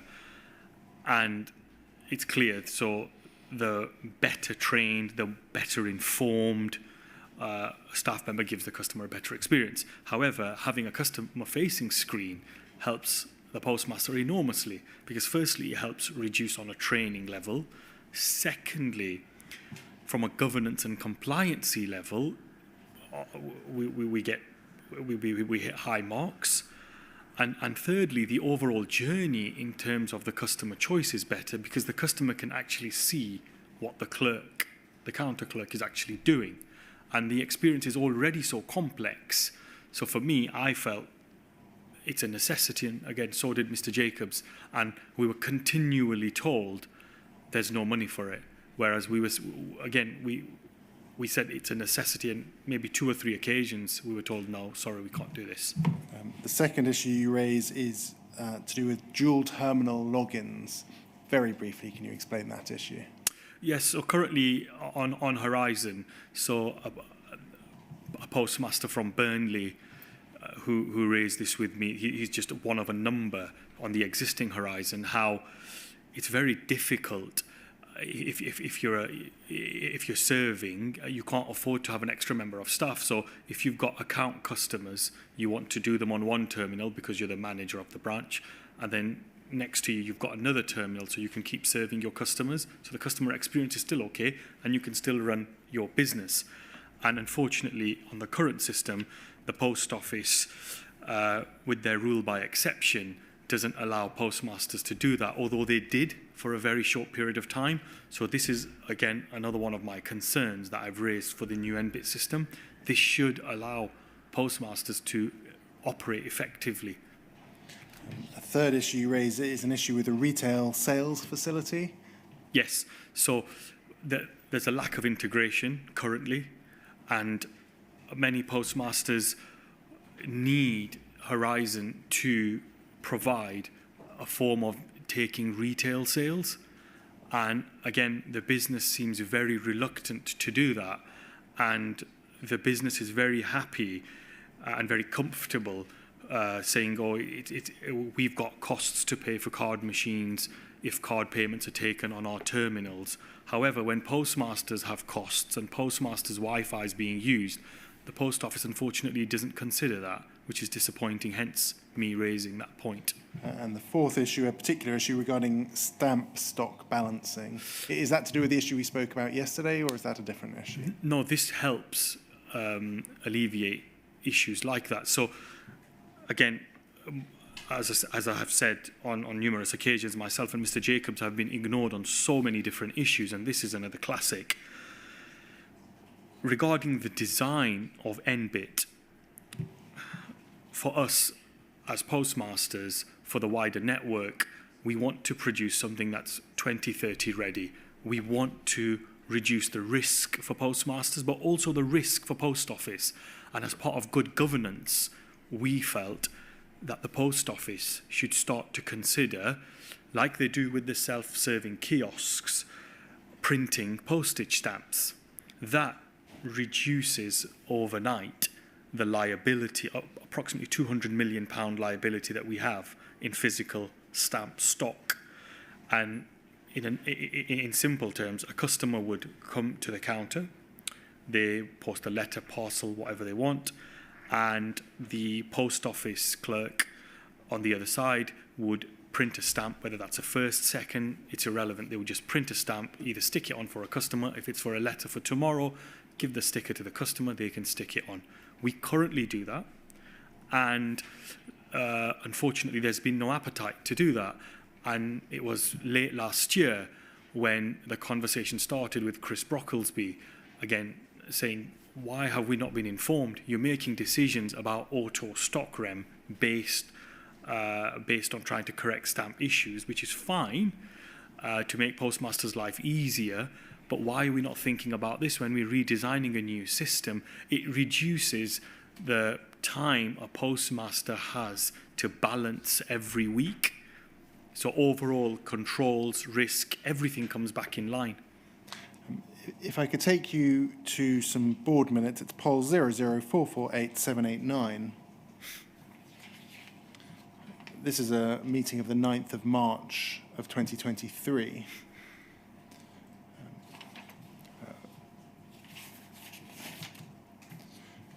If we could turn, please, to page 5. It appears from these minutes that you did have some influence on the board, or an opportunity to feed back to the board. If we scroll down, we see there it says, the chair noted that SI had had sessions in relation to NBIT and queried what his response had been. NBIT said, SI replied that he and EJ, that's Mr. Jacobs, had had a short demonstration of the development version of NBIT, and that although not all functionality was operational, good progress was being made and their experience was positive. You then spoke to the simplification of the system and the ease of training. If we scroll down, we can see there's reference there to you advising that you are still heavily in favour of customer-facing screens, so that's the issue that we just spoke about. As part of NBIT, and queried whether there was a way to be more targeted with customer-facing screens. The response was that postmasters self-funding customer-facing screens was another option. AC, AC was Mr. Cameron, noted that one of the advantages of NBIT was that it was much quicker and cheaper to make changes in the future. We did not wish to invite delay and change the scope now. You queried whether funding for customer-facing screens could be applied as part of the next funding submission. Looking at that and looking at your experiences, do you feel that you have been listened to at board level in respect of the NBIT system? Clearly not. There's been a certain tunnel vision approach to just get off horizon, especially with everything that's been going on. And that's led, unfortunately, to the business trying to do this very quickly, which is not necessarily the right way. And just to give a bit more context to these minutes, myself and Mr. Jacobs met with one of the individuals working on the Horizon program, and what they showed us was two very simple transactions, and this was very early on. The transactions we were shown were how to do a return and how to post an item, and we were shown what to expect from a back office perspective. It wasn't working yet, and for us as proactive postmasters, myself and Mr. Jacobs, this was revolutionary, because it would help us, it would transform the way we run our businesses and how we serve our customers. So for us, it was definitely the right approach that we were using.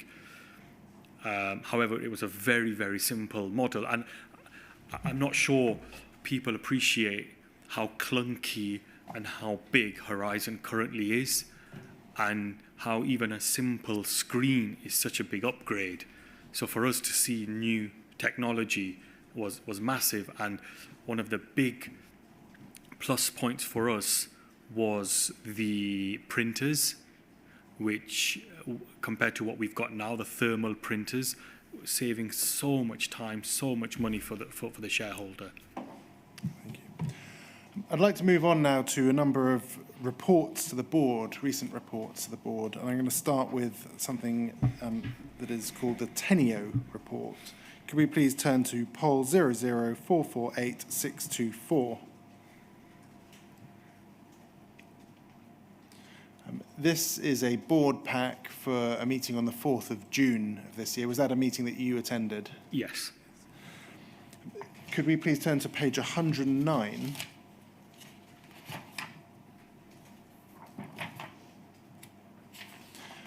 There was a strategic review that was carried out, and this is an update for the board by a company called Teno. Are you aware of the background to this report? Yes. One of the conditions that Mr. Railton insisted on upon his interim appointment was to ensure a strategic review is done, and that should be done specifically by Teno. And if we scroll over, we can see the background. It says there, Post Office Limited has invited Teno to carry out a comprehensive strategic review of the business and develop a clear plan for the future. The Post Office faces a range of challenges, including, and it sets out various challenges. The final one of those is a need for technological overhaul of core systems with substantial delays and overspends on the Horizon replacement, and that's in line with, I I think what we've just been Yes, talking about. correct. Was this well received, this report? Yes, it's the beginning of a new journey, is the way the board was looking at this, and the business, to be fair. So yeah, the starting point now, how we execute is the challenge. If we scroll over the page, it has a set of key questions. One of them is fit-for-purpose technology, and the questions it asks is, how will technology support the future operations of the post office? How do we ensure new systems, e.g. horizon replacement, are fit for purpose and future-proof? How should we partner with suppliers to achieve this? How can technology be leveraged to remove inefficiencies and human error? In your view, are those matters now being taken seriously by the business? It depends on what the findings are once the review's been conducted and the implementation. I think it's a bit premature for me to give you a response for that. Could we please turn to minutes of a board meeting from the 4th of June this year? That's poll 00448-648.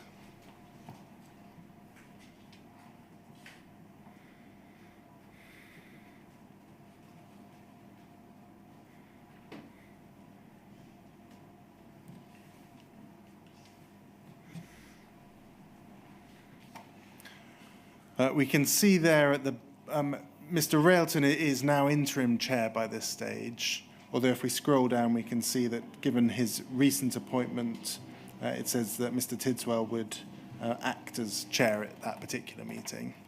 It was Mr. Railton's first meeting, hence he asked Mr. Tidswell if you don't mind. Thank you. Can we please turn to page 4, and we're looking about halfway down page 4. So we've just seen that IT is going to be a big issue in the future, and something that the company is currently getting to grips with.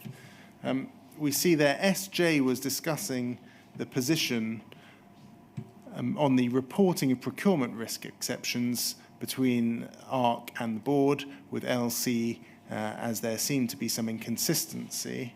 Action, the chair queried whether IA or an external needed to be engaged to conduct a review of procurement governance. And then there is a reference a little further down to just at the end of that bullet point. It says, Mr. Railton and SJ agreed that IA needed to undertake a review of procurement governance. Can you assist us with what the issues are relating to procurement governance, however brief? Procurement currently is a bit of a mess within the post office. So I've heard the head of procurement, and as I've mentioned in my statement, say in May 24, the board is risk averse. And at the following board meeting, I mentioned this, advising someone needs to have a conversation with procurement. The board is not risk averse. If incomplete information is provided, it's very difficult for the board to make the right decision. Then we had a situation earlier this year, June 24, where procurement basically made a mess of the spend on the new NBIT system. It went over 50 million, so we had to then get retrospective approval. Prior to this, towards the end of last year, again earlier this year, there's been issues regarding procurement. There was one point raised brilliantly by Brian Gaunt, one of the NEDs, when he advised, with the conversations he's had, that procurement were trying to agree contracts for 10 years, which is outside the norm in terms of commercial terms. The average is 5 years, but they were trying to go for 10 years just to avoid doing procurement again. Hence why I say procurement is a mess within the post office, and it's a procurement-led kind of approach, which is not helpful, not a commercial, common sense approach, and this is creating wasted funds for the taxpayer on numerous occasions, unfortunately. And where do you say responsibility for that lies? That's, again, procurement, but also the wider executive, because they're all in it together. everyone has to be working towards the same goal. Issues like this should be dealt with way before they get to the board. And again, it's in my evidence, the Belfast exit programme. What a disaster that was. The business wasted just under £35 million to, again, part of the NBIT journey, to move on to a cloud-based system, being told constantly, we've got to do this, and then being told, oh, Amazon said we can't do this. The only thing we got from the 34.8 million that we spent, which was abandoned in January 23, was a new air conditioning system for our Belfast data centre. So it was extremely disappointing, and again, showing a lack of accountability on that side, on procurement, to deal with issues going forward to ensure we don't make the same mistakes again. Thank you. 2 further reports have been obtained in the last summer. 2 reports from Grant Thornton. The first is called a board effectiveness report, and the other is a governance review. Can you briefly tell us the background to obtaining those 2 reports? So, Mr. Staunton, before leaving, commissioned these reports, and from my understanding, because of what the business had been through due to bonus gate and other issues that were arising, he wanted to have an external organisation involved and produce a framework to ensure governance and compliance is implemented in the right way, obviously looking at the issues we've got. So that process started in October 23. Then obviously Mr. Staunton left towards the end of January 24, and early February, around February, should I say, the first draft of the Grant Thornton report was produced. And again, you've got the emails when myself and Mr. Jacobs challenged back, because the first draft was highly critical. And I remember conversations being had where certain NEDs said it was unhelpful. And the response myself and Mr. Jacobs sent was, so that's a good starting point. Let's just get on with what they have advised us to do. However, the report was then, in certain parts, redone. So it was critical of who? Individuals, the company? The way it was written was probably it was more critical than how it is now. And at whose request were the changes made? I'm not sure who specifically instructed Grant Thornton to rewrite certain parts. I'm not privy to that, unfortunately. Was anybody in particular calling for the changes to be made? I remember the UKGI rep saying that. I also remember the interim chair, Ben Tidswell, also saying it was unhelpful. Unhelpful for who? For a public audience or for an internal audience, or simply that it was not well drafted? The words used were unhelpful. In terms of what context, you'd have to ask them. Thank you. Could we please look at the first of those? That's poll 00446 And this is the Board Effectiveness Review, dated the 19th of June 2024. If we turn over the page, we can see the background. And it says there, the purpose of this review is to provide an independent analysis of the Post Office Board's effectiveness against the requirements of the UK Corporate Governance Code, etc. Then says the report has been collated from common themes identified during our point-in-time assessment of the board and its committees through key findings and survey output taken from our governance review, meeting observations, interviews with board members, and additional document review with fieldwork concluding in mid-May 2024. If we look at page 43, it has, I think, your name. You were somebody who was interviewed as part of this project. That's correct. Is that right? Thank you. Could we turn back, please, then, to page 8?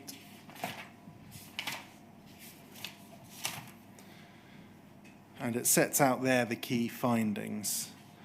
First, lack of clarity on the purpose of the board, with a shareholder relationship inhibiting the board's effectiveness due to perceived interference in the Post Office's work and limited visibility around the longer-term funding and objectives of the organisation. Is that a finding that you agree with?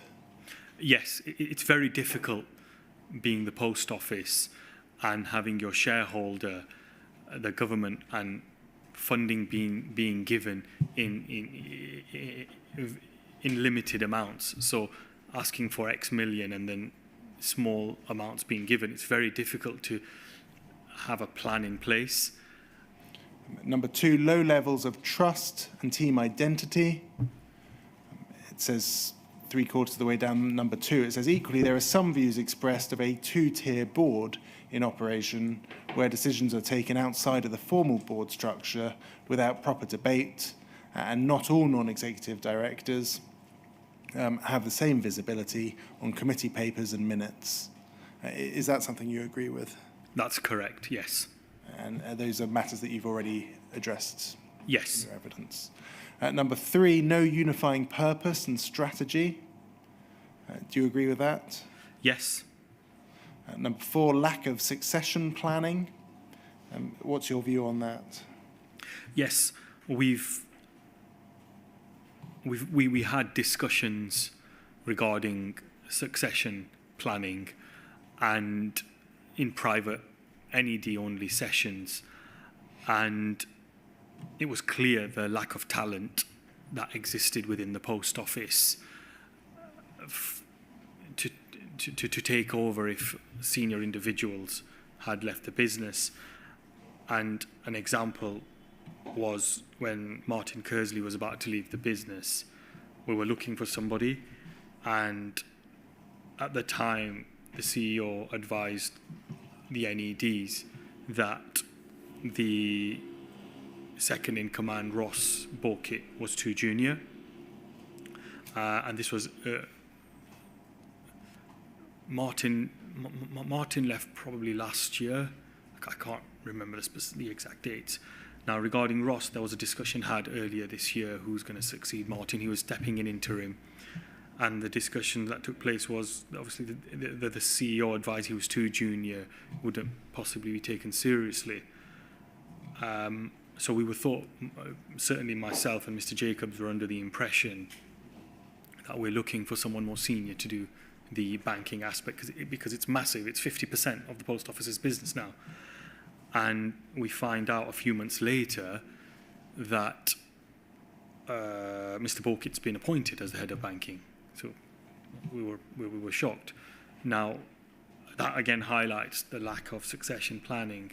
If we move to number 5, team process and meeting discipline, rolling agendas, chairing of meetings and presentations of information from the exec to the board all require focus. Is that something you agree with? That's correct. Number 6, the people agenda from culture through to reward needs ownership at board. Is that along the lines of the evidence that you've been giving yesterday and today? Yes. Could we please turn to page 16?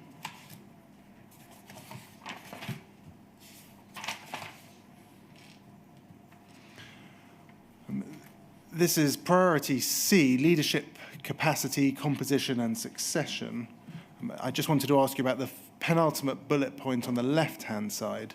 It said that the Post Office did not anticipate an issue with corporate memory until recently in terms of managing multiple simultaneous non-executive director rotations points to poor succession planning processes. As such, the board should keep a line of sight over the output and debate with the NOMCO in terms of its terms of reference. Again, is that the same kind of issue about succession planning, this time relating to non-executive director rotations? Yes, and this was a point that myself and Mr. Jacobs raised, and it's also a point I raised with Amanda Burton before. Sorry, it was a point that was raised with Amanda Burton, not by myself, but by Henry Staunton and Jane Davies, again on corporate memory. And if you're going to be the chair of Remco, you should be well versed on at least the last 12 to 18 months of what's been happening in that committee. And I was really disappointed when I raised the questions about salary increases, and she wasn't aware. So again, reinforcing the point of a lack of corporate memory within the organisation, unfortunately. If we could turn to page 19, please, and that's priority D, which addresses issues of culture. They say there on the left-hand side, first two bullet points, trust is lacking between board members, exacerbated by the perception that there appears to be a two-tier board with some non-executive directors or independent non-executive directors excluded from certain decision-making, which is carried out informally by a subgroup of the board. Is that very much in line with the evidence that you've been giving? Yes. The postmaster non-executive directors can understandably become very excised at issues affecting the postmaster community and can on occasion be seen as activists rather than contributing fully as part of the team. What's your response to that? I can see why the report says that, because we saw on the correspondence yesterday that individuals on the board thought we were shop stewards and union reps. However, for me, if we hadn't been blocked in November 21 and continually regarding communication to the wider postmaster network and within the business, people still don't know we were there and still are there within the post office employee circle. I think that would have helped reduce some of the frustrations massively. Can we turn to the second report? That's poll 004464777. This is the governance review. If we turn over the page, we can see the background to that. It says there, in accordance with the statement of work dated the 12th of October 2023, we present our report on the effectiveness of the governance practices at Post Office. So the work was commissioned on the 12th of October 2023. It's taken quite a considerable time to produce, and are some of the reasons for that, as you've said, because the report was originally provided in draft and was subject to revision? Yes, but also the individual, i.e. Mr. Staunton, who commissioned the report, was exited from the business. So there was no continuity as such in following it through. Thank you. If we turn to page 7, we can briefly go through the key findings. I'll again do what I did with the previous report and we'll just take you to those headline points. Key findings: one of the most pressing areas to address to improve the impact of governance design is a purpose/cohesive strategy at the group level, which sets direction and ambition. First, the lack of a unifying purpose and group-wide strategy between the post office and the shareholder. Is that something that you agree with? Yes. Second, conflict around the role of the shareholder versus the board. Again, are you able to give your views on that particular point? I agree. Leadership capacity. It says that poll is currently affected by ongoing and upcoming board rotations, which impact on leadership. Do you agree with that? Yes, sir. Fourth, decision-making forums at enterprise level lack pace and do not enable accountability. What's your view on that? As I said yesterday, unfortunately, in this business, the lack of decision making and the pace at which things go through, it's very, very difficult to do something quickly. It's like moving 10 oil tankers all chained together at the same time. It's really hard. And number 5, culture, a lack of trust, accountability, and performance management. Is that something you agree with? Yes. Looking at those two reports, is there anything there that stands out in particular for you as a concern with regards to the post office? I think it's it's disappointing that investigations are not part of the key findings. And in hindsight, after what we've seen today and what was in my bundle, I would have expected there to be a specific section on investigations being such a sensitive issue. Thank you. That can come down. The very final topic that I'd like to ask you about is your involvement with sub-postmasters. Could we please have a look at poll 00448370? This is an email exchange from quite early on in your time as a non-executive director. You email Mr. Taylor and you say, hope all is well. Both myself and Elliot need some comms out as soon as possible, as many postmasters think we're doing nothing. Can we have a chat next week? And he says, of course, happy to discuss. I can speak on a call after the board meeting. Let me know when suits. Can you explain the concern that you had at this point in time? For myself and Mr. Jacobs, it felt like a tokenist gesture in terms of putting us on the board and then basically stifling us regarding communication. We wanted to talk to postmasters. We wanted to bring this business closer together. We were all going through a really tough time. But unfortunately, we were just not given the opportunity. We were not trusted to speak to the postmaster community, unfortunately. Could we turn to poll 00448389? Moving on in time, this is now to April of this year. If we look at the bottom of this page onto the next page, you are emailing the non-executive directors and you say, I'd like to bring to your attention an issue regarding the postmaster events. We've recently received invites with very short notice, which is a disappointment on the part of our retail team. Once again, the team has failed to keep the board up to date and also needs me and Elliot informed about the postmaster listening events to ensure postmaster non-executive directors are present. Can you assist us with your concern there? This is in relation to what we discussed prior to the break, the events that were organised during the month of Ramadan. Yes. So this is all part of that conversation. And do you feel that you are being sufficiently kept in touch with events relating to postmasters? No. If we please could turn to poll 00448391. Moving on to the next month, 1st of May 2024. Let's start on the second page, the bottom of the second page, please.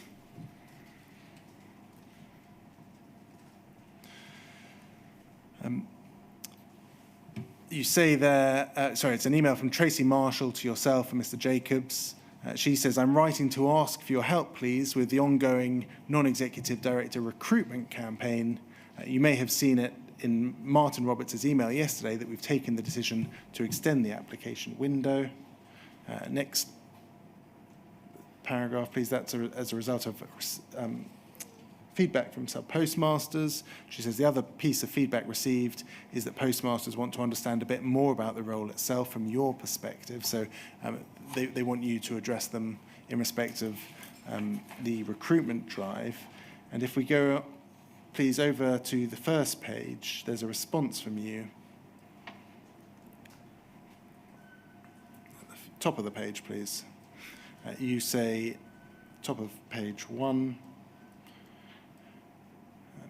you say, over the past 3 years, we have been significantly hindered from engaging with postmasters at the desired level due to a lack of response from the retail engagement and comms teams, despite repeated requests. Additionally, we are firmly opposed to the way in which the replacement process is being handled, which we have both been vocal about, specifically with regards to the lack of continuity, corporate memory, and effective postmaster oversight that will be lost in the handover process. There seem to be two issues there. One is a general concern about the engagement you're allowed to have with postmasters, and the other is actually about the replacement process itself. Can we take each of those in terms? If we start with the first, what is the concern that's expressed there about being able to engage with postmasters? Sorry, can you just repeat the Yeah, question? sorry, it's a little noisy. We'll just wait for the noise to die down for a second. Thank you. So the first issue there, oh no, the noise is back again. We'll just wait a moment. Sorry, sir, there's some building work above us and it's slightly disruptive. It's a continuation of what was happening yesterday, I take it. Possibly worse. Right. Well, I see. let's see if we can plough through it. There is a first concern that you are being hindered from engaging with postmasters. Briefly, can you assist us with how you are being hindered with engaging with sub-postmasters? So, as I've mentioned previously, in November 21, when Richard Taylor advised both myself and Mr. Jacobs not to have any communication on social media with any postmasters, number one. Number two, when I was out visiting postmasters on my own time, my own initiative. Again, I was told that regional managers and individuals higher up were uncomfortable with me going out on my own. And for me, that was getting a flavour to ensure I bring back to the board to do a better job. Regarding postmaster events, continually myself and Mr. Jacobs were not invited, and I'm not sure why.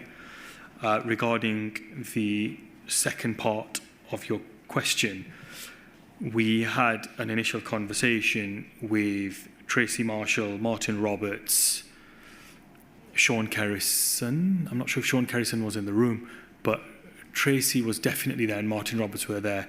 And the discussion was how to have, what should the criteria be to bring the new postmaster NEDs. And myself and Mr. Jacobs put together, we recommended a certain criteria on the call to them. And that was totally ignored. And then the advert went out with something totally different. So for myself and Mr. Jacobs, it was very disappointing. We will leave the board. We want, when our time's due, no problems with that whatsoever.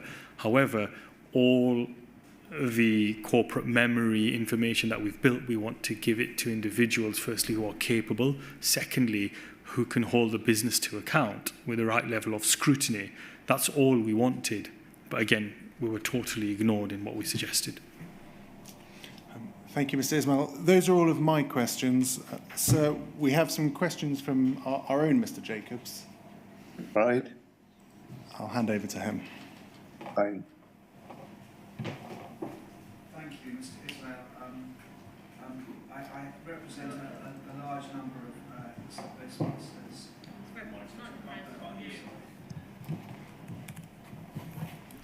Is that better? Thank you. I represent a large number of sub-postmasters, and I have a number of questions for you. As part of the Post Office Board, have you been informed of the government's plans for the future of the Post Office? Not yet, no. Sorry, can you hear me? Yes, I can, yes. Can you hear me? Yeah, I'm trying to. I'm facing you, yes, but trying if to. I need to speak up, let me know. Yes. I know there's some noise in the background. You say not yet. Are you expecting to hear? My assumption is once the strategic review has taken place, there will be some serious discussions about the future of the post office. I did have a conversation with Johnny Reynolds a few weeks ago at the opening of a banking hub in his constituency, and the conversation was very positive. And one of the first points Johnny Reynolds made was to resolve redress for postmasters and to ensure current postmasters are treated fairly and postmaster remuneration is reflective of the efforts that are being put in. Normally we would expect the owner of a very large institution such as this to have a 3 or a 5 or a 10-year plan with the direction of travel for the future of the post office? Is that the sort of thing that you're expecting to happen? I am, once the strategic review has been concluded, sir. Yeah. Thank you. I'm going to ask you about board awareness of survey results. Gavin Ellison gave evidence yesterday. Do you recall that? Yes. You might have been outside the room when he did so. Have you read the YouGov report that has been provided for the inquiry? I have been cited. So you'll know, won't you, that approximately 1,000 current sub-postmasters responded. Yes. 70% say they suffer from screen freezes, 68% loss of connection, 57% say they've experienced unexplained discrepancies, and 65% of sub-postmasters surveyed experienced these types of issues at least once a month. You're aware of that? Yes, I can relate to them. Yeah. Yes. I know that you said that you've experienced similar things in your own branches, haven't you? That's correct, sir. Do you know if the Post Office Board or senior executives, before this survey came out, were aware of the huge dissatisfaction amongst sub-postmasters with how the Horizon system's working and how they're still being treated by the Post Office? So firstly, a simple answer to your question is I'm not sure they are aware. The board certainly is not, right, to the level at which YouGov broke things down and specific points. And a survey is as useful as the questions you ask. Yeah. So what's telling is the questions that are being asked in the postmaster surveys and the post office employee surveys. And if there's consistency applied, then there's specific data to cross-reference against and to produce a plan to implement. And I feel once the current board has sight of the YouGov results, they will put them forward and hopefully produce a plan. In terms of current and existing bugs, we are never provided with any specific detail. All we're told at board level is there's a number of bugs. We have fixed X amount of bugs. That's the only detail. And this theme in your evidence about the board not being told what's going on by the executive, it feeds into previous employee survey results, doesn't it? Yes, sir. And you say at paragraph 125 of your statement, in relation to 2023 employee survey results, that the poor results were not accurately reported to the board. That's correct, sir. Do you think then that the executive are deliberately downplaying the scale of problems relating to sub-postmaster dissatisfaction? I don't think it's just sub-postmaster dissatisfaction. The executive, wider executive, is cherry-picking what issues they want to bring to board, which is not helpful. And what do you think can be done or ought to be done about this cherry-picking tendency?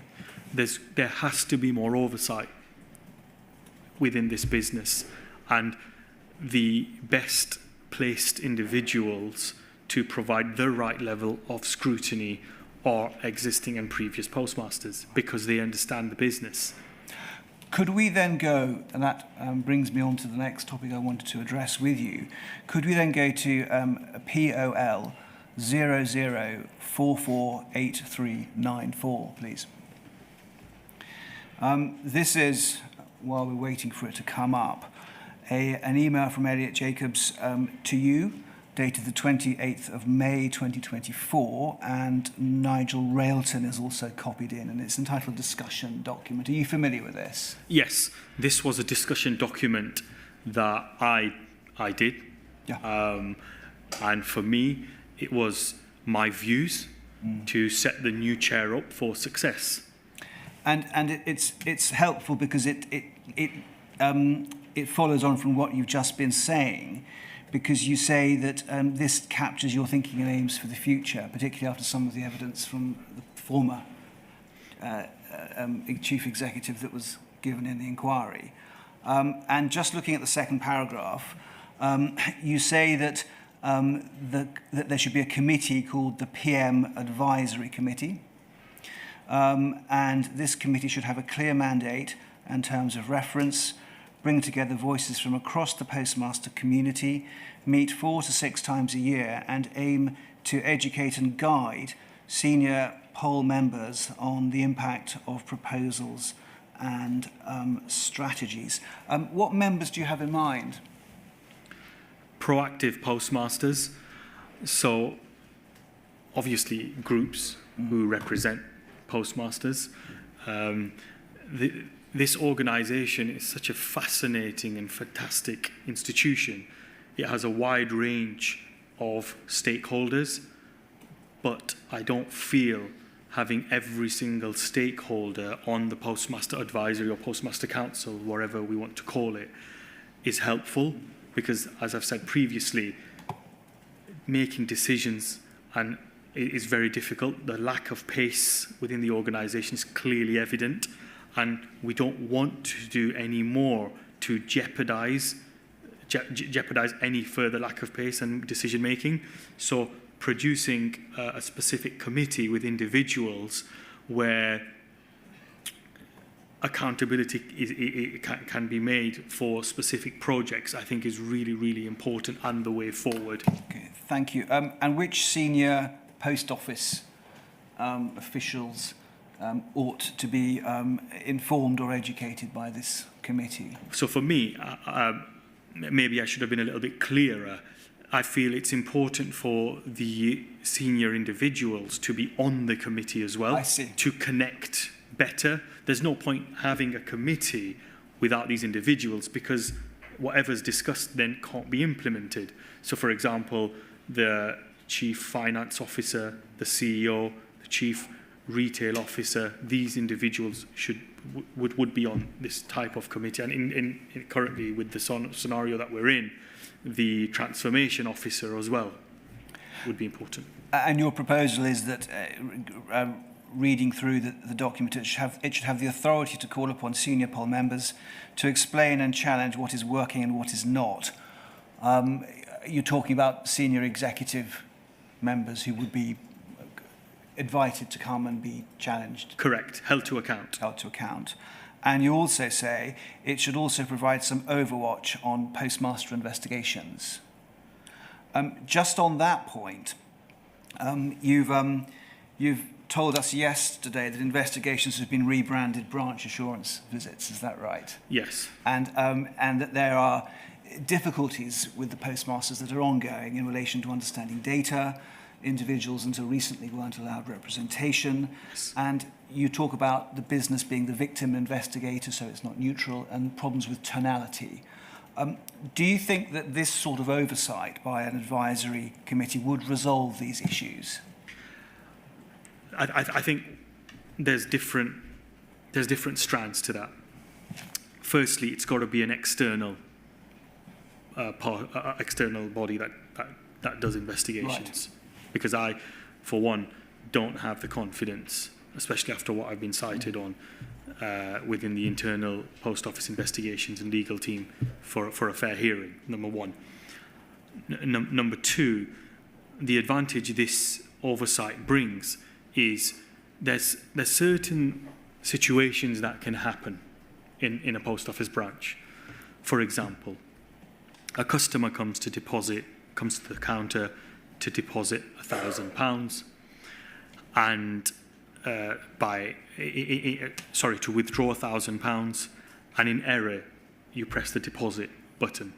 So I've given the customer 1,000 and I've deposited 1,000. This is a very easy mistake to make. The buttons look very similar and they're next to each other. Now, for a postmaster or a Postmaster Council Advisory Committee, if a postmaster explains that issue and they're an active, live-serving postmaster, they can understand that. Yeah. However, an external body may not necessarily grasp that as quickly in terms of how simple and easy error it is to make. Okay. So you think investigations should be conducted externally? 100%. And there are 3 points that you raise at the conclusion. I think it's Mr. Jacobs who raises it, but you say that this is something that you put together. The discussion document I put together. Okay. This was an email following on from my discussion document. Well, one of the points that's made is the lack of automation is shocking, is what's said. Can you explain that problem and why is it shocking? So we joined the board in June 21, and within a few months we made it very clear to the business that we need automation. Our costs are going through the roof. Our customer journeys are poor. They can be better. They should be better. The self-serving kiosks that we currently have are not good enough. They are not doing what they should in terms of the new QR codes. Some of them don't work.